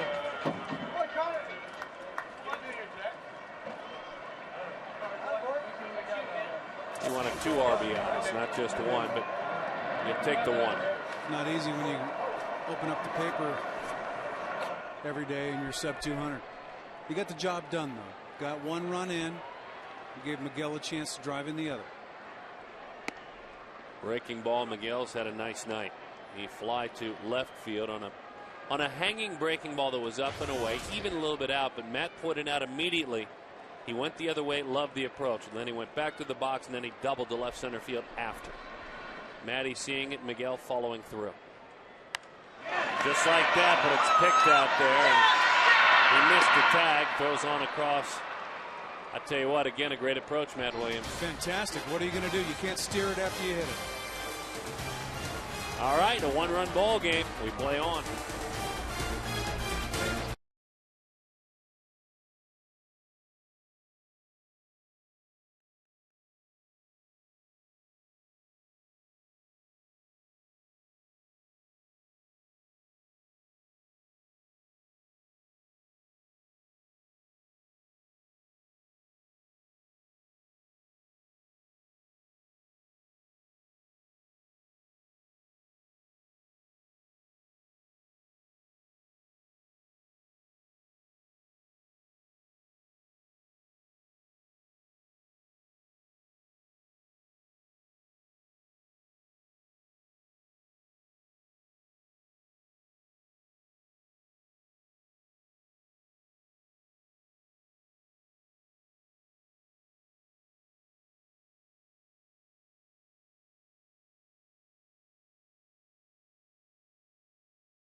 If you're just joining us, let us summarize for a moment, if we may. It was a triple. It was a couple of RBIs for Christian Guzman. Washington led it by a score of 2-1. Then the big fella, Adam Dunn, he went and did it. Another run, 3-1 was the score. Battling back were the Diamondbacks. Chris Young began a string of innings in the 5th, 6th, and the 7th. And here is in the 6th, where Arizona planted single runs in each inning. So battling back into the ball game, a ground out. That makes it 5-4, and that's where we are. Moving along in the managerial debut of A.J. Hinch, the vice president of player development. No longer wearing that title. He's now the manager of the Arizona Diamondbacks. It's funny when you dust off that new car and start driving it, get a little dirt on it, spill a little something on the seat. All of a sudden it's your car. And you get a little bit more comfortable. You're not as nervous. That's Merlin Vasquez. He has gone through those nerves. He's got an electric arm, Matt Williams. There's no doubt. Just piecing things together here in the big leagues. That's been a little bit up and down. No doubt. I tell you what, though. My short stint in Mobile, Alabama, I had Vasquez as a starter. Pretty special. It was pitcher of the year that you were there, correct? He was. Oh. Had what many viewed as a potentially career-ending injury in the Arizona Fall League. 95 on the outside corner. You have him in the Fall League as well? Yeah, he was a reliever in the Fall League. Tell us all about him. Well, it's got, when he starts, he's 90 to 92, but when coming out of the bullpen, you see 95, 96 mile an hour. Good slider. That's that pitch. And a very good changeup as well, correct? Exactly. Not a very big guy. He's tallish. 175-ish pounds. And boy, he can run it in there.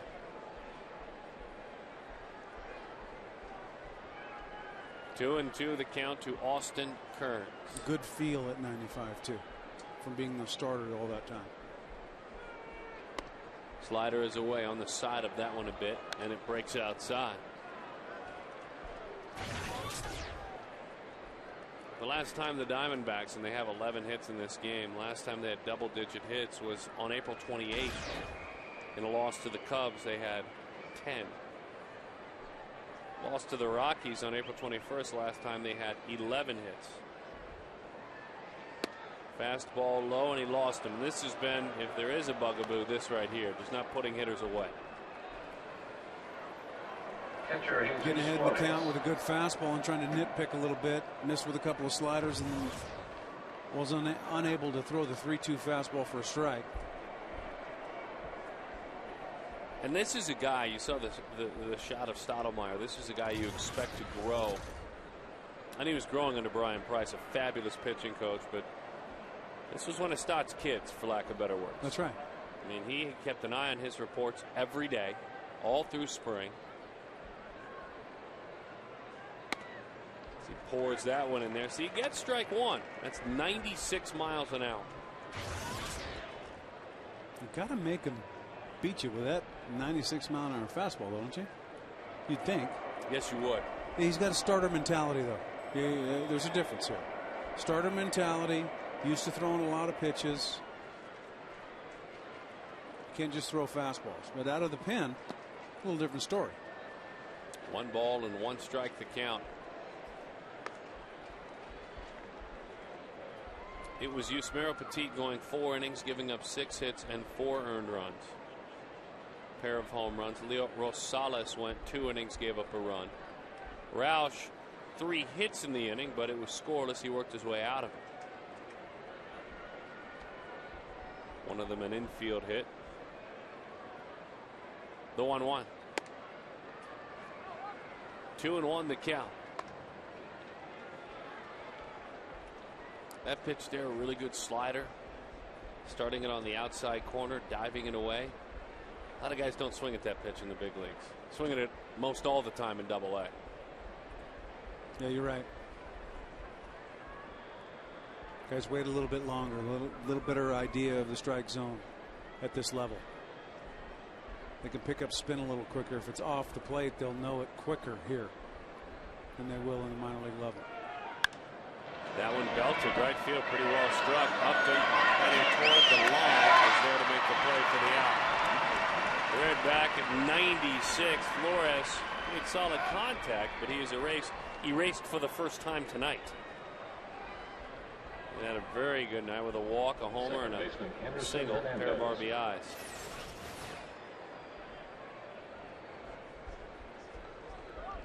I don't make outs. Oi. I got myself in a 2-1 count and got a fastball to hit and missed it. That's the reaction right there. Those 4 for 4 days don't come around very often. Here's Anderson Hernandez. Runner on the move, throw by Montero. Not in time. Austin Kearns with the stolen base. His first of the year. Here comes AJ Hinch. Popped out of the dugout. He wants to discuss it. Well, why not get your feet wet, Matt Williams? Why not? Why not? There's been a couple of opportunities tonight. One on the play at first base, and then of course this one. Why not? You know, it's easier to go out there and talk to Billy Hahn face to face. It's close. It's close. I'll tell you what, if the throw, regardless of the tag, if the throw was on the second base side of the bag, he calls him out. And he looked out that time. Yeah. On that second replay, he looked out. And that right there, folks, is a mustache. Oh, you bet it is. Holy mackerel.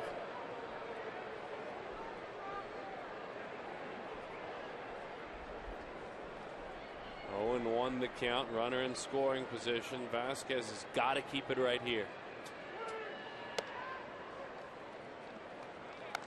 I mean, that mustache is so good it looks fake. Oh, but it's not. Oh, I know, but it's so good. You have a timely hitting He's done. It's pretty good.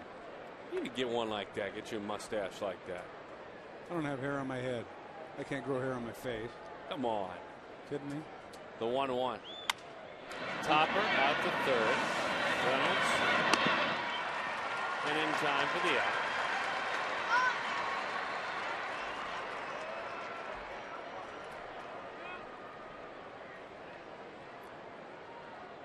And Montero wants to head out to discuss things briefly with his pitcher on the mound, Esmerling Vasquez. Ronnie Belliard. Well, they go over every hitter in the pregame meeting. So if you got somebody coming off the bench, Miguel goes out there. Just reminds Vasquez what he needs to do here. Number 10, Ronnie Belliard. Another situation like last inning where you've got 2 outs.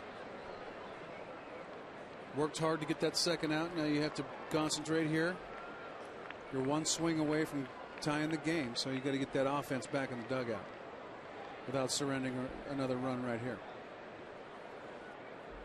Ronnie hitless as a pinch hitter, 0 for 7 this year.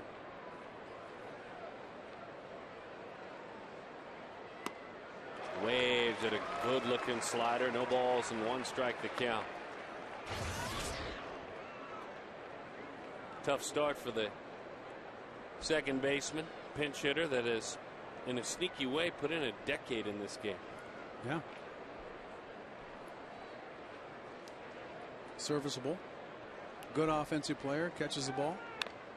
Ian with a fastball. Well, he saved some of his best pitches for right now. No balls and 2 strikes to count. Isn't it amazing the ability to throw the breaking ball for a strike? What that does to the hitter? And if that's 1-0 fastball right there, that ball's put in play somewhere hard. Some cramming going on down there.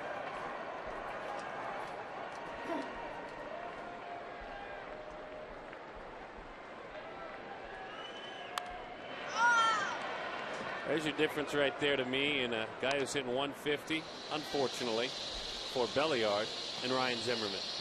Zimmerman was thrown almost the exact same pitch and looked at it like he was insulted that he'd swing at it. Belliard not going well. He was going well last year.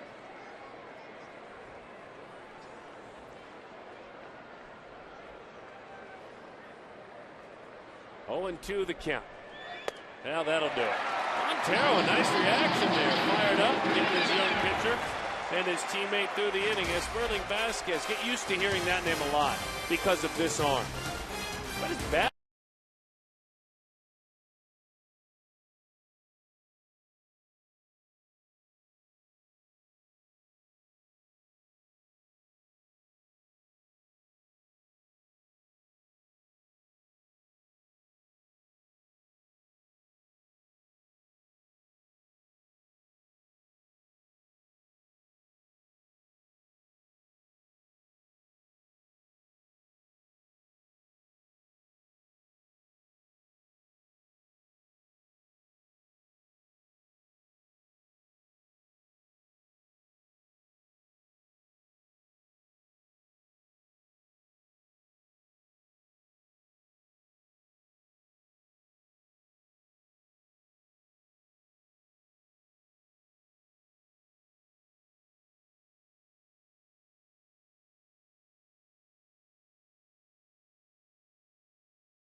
All right, the Nova Home Loans in-game box score. You see the numbers there. We're going to turn it into some numbers on the screen. And obviously another multiple hit game for Felipe Lopez. Leads the team, has been amongst the tops in the National League. That's what is going on tonight.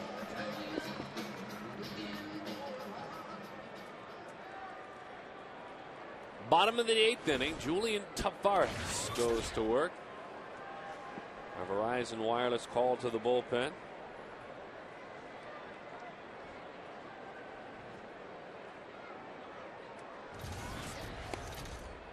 He wings the sinker over the outside corner. 0-1 the count. Well, it's been the bread and butter. Seems like Julian's been pitching for 30 years. You faced him. Was he a teammate as well at any point? No. Okay, you didn't get him along the way. That one is away. 1-1 the count. Heavy sinker. Signed with the Nationals on March 13th after a couple of scoreless innings in the WBC. Oh, that's what he wants you to do. Take a swing like that. Well, he doesn't run it in there at 95 anymore. He used to be a power pitcher with a heavy sinker. Now he's got to rely on location, feeding off the hitter's greed a little bit, and even more movement. Little topper out to third. Zimmerman fields, fires. Fine play by the all-star shortstop for the Nationals. I mean, a fabulous play. When you talk about do or die plays, here it is right here. On the run. As a third baseman, asked to do that from time to time, but you know, pressure situation, that's a fine play. Here's Eric Burns. By the way, this appearance for Tavares, number 801 in his career. Been at it for a long, long time.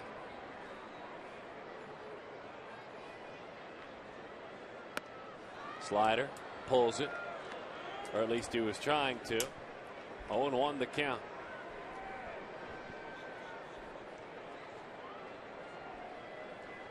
.47 career ERA. Got some saves, got some wins, 85 of them to be exact. Breaking ball on the black. 0-2 the count. Burns singled in a run in the 6th inning. A couple of good sliders right there. Mm-hmm. Get you looking for the sinker and drop a couple of sliders on you. Now what?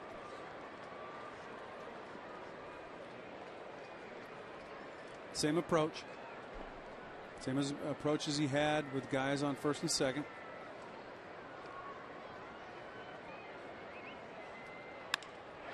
Lines it into left field. It's a base hit. The big Adam Nunn out there. It's a base hit. Lindsay with a couple of hits.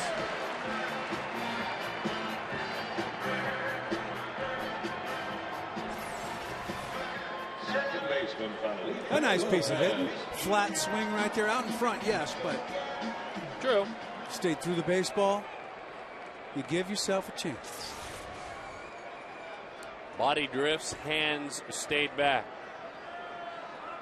Is he gone here? He's got to go. All right.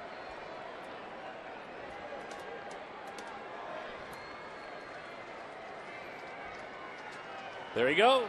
Pitch is high. Low down. Stolen base. Eric Burns.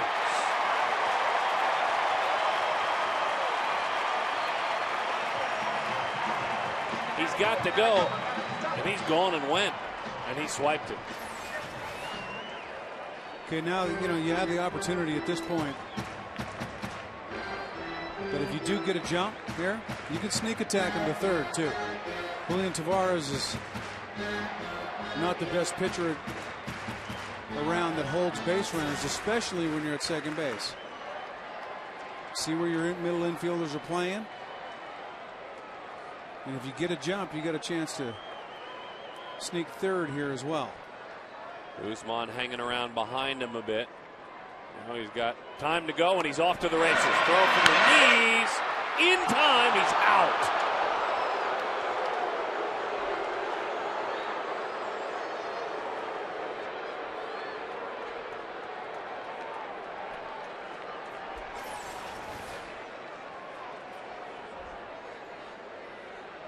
A nice throw. The catcher from his knees was able to cut him down.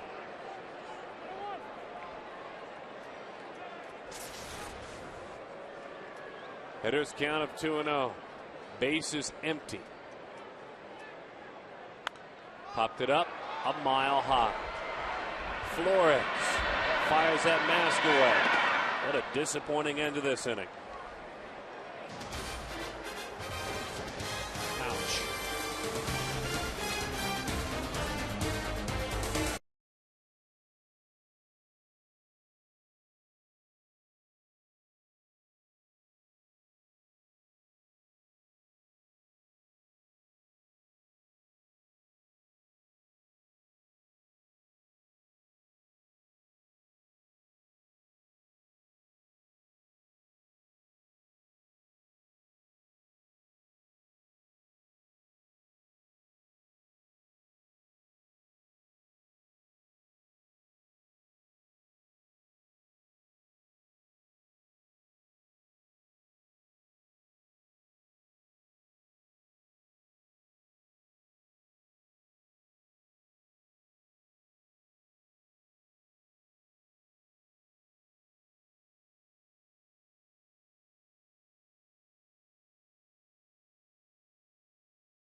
Side of the box decision. AJ said he was one. The vice president of player personnel, Josh Burns, talked about it. 34 years old, 357 days, the youngest person to be named a manager in the big league since Eric Wedge was named in October of 2002.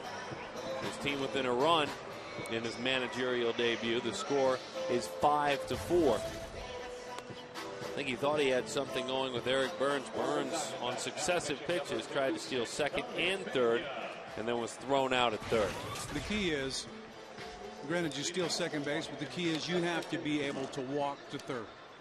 So you sneak attack him. You have to be able to get the proper jump, that, you know, pick the proper pitch and get the right jump to go ahead and make it to third without even having it be a close play. Topper, Lopez with Tony Pena on, and in time for the out, Guzman is erased.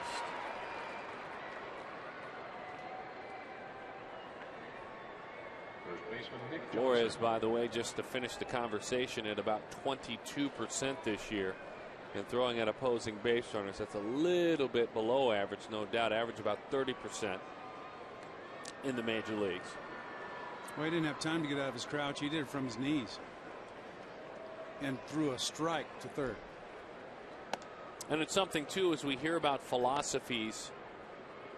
Spending a lot of time with Bob Melvin, we understood most everybody had a green light out there in the base pads within, you know, the realistic realms. Well, in our first day, we were just doing more of a getting to know, and we knew AJ as the director of player development, the vice president in that sense. That's something we'll talk with him about tomorrow, too. Who has the green light versus steal signs? I'd imagine that man has the green light when you talk about Eric Burns. As that one is high, 2-1 the count. Well, you give players a green light that they can go when they feel like they get the jump, but you have to have confidence in them that they will pick the appropriate pitch and the appropriate situation to go ahead and try it.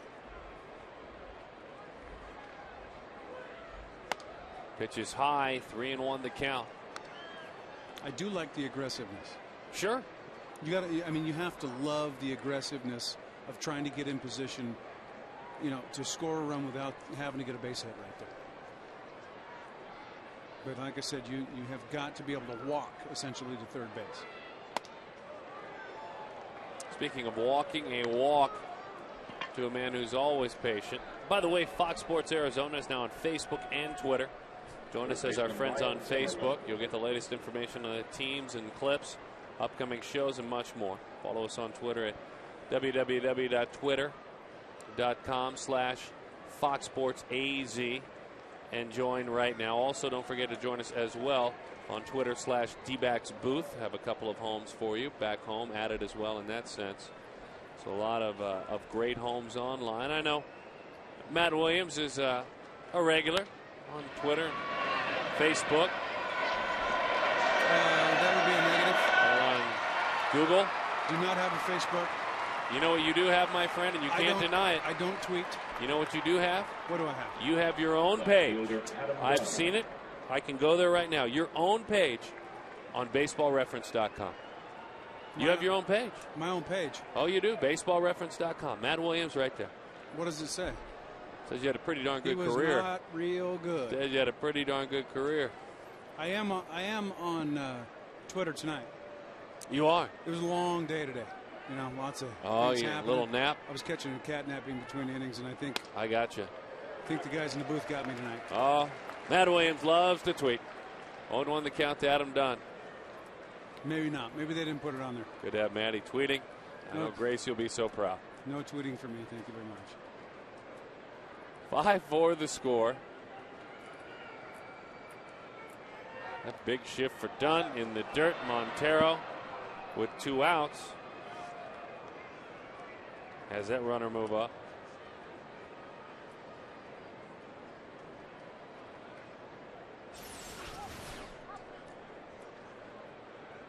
And spiked fastball.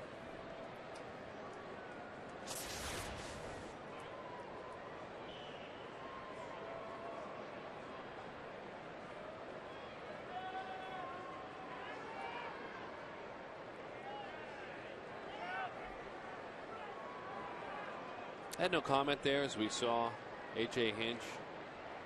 Had to come up with a nickname for him. I mean, Bob was the mad scientist. Not afraid to be creative, especially in 07. Takes time, though. I'm not going there. That's Gracie's job. Takes time. Boy, pouring that one in there. 1-2 the count. I actually think it's my job. I'm taking that assignment. Well, as the caddy, all I do is just pull clubs. He says, "Give me the 7-iron." I give him the 7-iron. Okay. As the caddy. I don't tell him what to hit and where. Crowd comes alive, trying to put Adam Dunn away. He just did it. Dunn, who feels like he knows the strike zone with his walk total, he does. Not used to getting rung up. Tony Pena. Did he create some momentum? We're right around the corner. We'll see. Bottom of the ninth.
Committee tonight.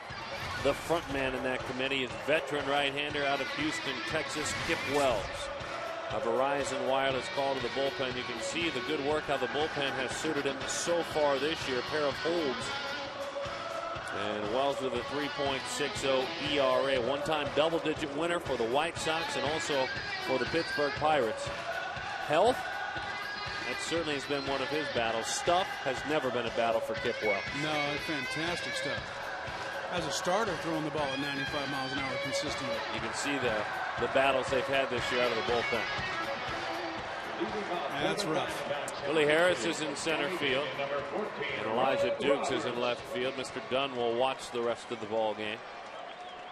Ryan Roberts called upon to pinch hit. We were talking about Roberts. Usually gets the call at this time, facing the closer, the guy with the best stuff. You don't have to do quite as much when you face the guy with the best stuff. In 1-0 the count to Roberts. Justin Upton waits on deck. Well, they're not expecting Ryan to drive a ball out of the ballpark. They need him to get on base. Create an opportunity. Give AJ a chance to do some things. Outside. 2-0 the count. The one thing Roberts has done in a pinch and when called upon, he has a 16 at bats, but he's also walked 4 times. So that on base is at 350. And I always marvel, and I talked to Ryan about this. You rarely, if ever, play. You get one chance maybe every 3rd day. And then you're patient. How do you do it? Because I understand my role. It took me a long time to get here, and I'm not about to mess up my assigned role. I still respect how tough it is. Well, it's difficult because you have an opportunity right now. Let's say he goes 3-1 right now. He's got an opportunity to tie the game with 1 swing, but he can't let himself go there because ultimately he's there. He knows that role right now is to get on base. So he takes 3-0. I would imagine he takes 3-1. Okay, now, that's why. Now the tendency is not to do that because he's got the ability, if he connects with one, to hit it over the fence. But his role is to get on base, get on first base. And he takes a strike. Thought it missed in. Good pitch. They could have taken a big whack at that pitch and fouled it off. What's the difference? You're still 3-2. Skipper A.J. Hinch looks on. On 3-2, hanging around. Roberts hit over 300 last year and played in the postseason in AAA while playing for Oklahoma City. Tony Pena looking on from the dugout.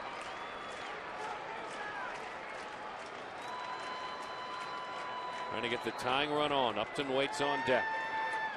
3-2. Line right field. Right to Austin Kearns, 1 out.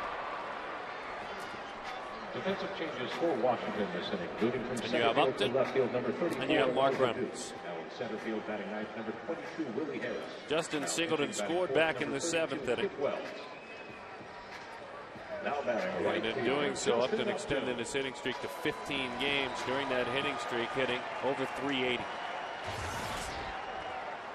So here's a completely different situation. If I'm A.J. Hinch and he gets the 3-0, I'm letting him go. Let him fly. You got to let him go at this point.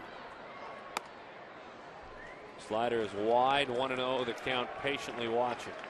Shown the ability over the last 15 games to be as patient as anybody, and the ability to drive the ball when he's ahead in the count. In. All right, so here's the opportunity. 2-0. Pick a pitch, and if you miss, if you don't hit this ball exactly the way you want to hit it, it is a foul ball down the left field line. Okay? Take your shot. Why not? Now he's got to zone it back down in the zone a little bit. This ball's just elevated a little bit too much, but he's right on it. I like it. Take your shot right there.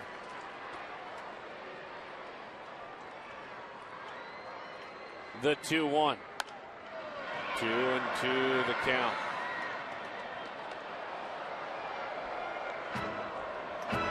Jack Howell looking on. A.J. Hinch looking on. There was a time in spring when Justin was struggling. When he took a couple of days, took off the big league uniform, put on the minor league uniform to get about 8 at-bats in a game. So these guys not only had him a couple of years ago, but they had him for a few days of spring as well. Timely hitting late for Upton, as you can see. Right down the middle. Stumbled him up there. That's strike 3. I got caught looking for a breaking ball. It happens.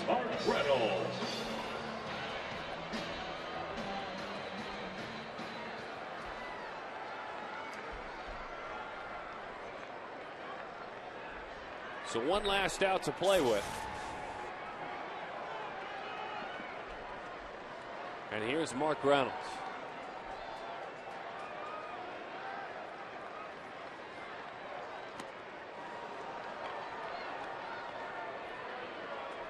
Got the hanger.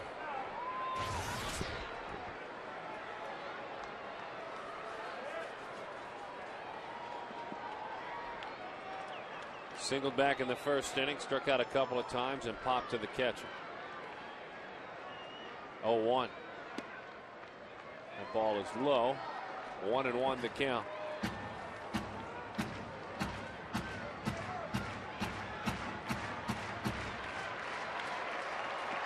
Maniacta holding auditions for the 9th inning. Oh, it's been a struggle. Out. And it's 2-1.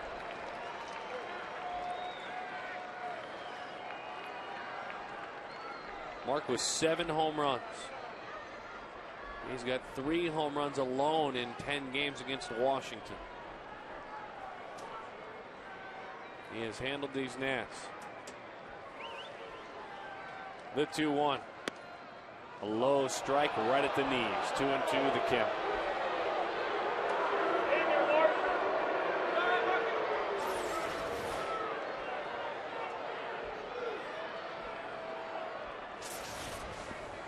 coming up through the ranks. AJ was his boss, handling all of the minor leagues. He's had a lot of these guys coming through the ranks. The 2-2 pitch. Breaking ball, and Reynolds lives on. Josh Weitz awaits on deck.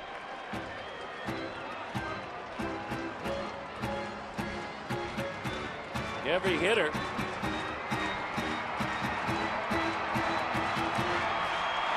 has been working the counts fairly deep here against Wells. Seen a lot of pitches. Pitch number 18 to come home right here. You go ahead and line this ball in the pool. 3-2. Got it. And the reaction by Flores, a pump of the fist. The reaction by that man, disappointment in his managerial debut.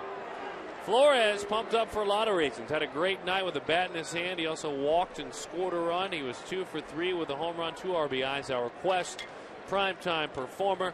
5-4 the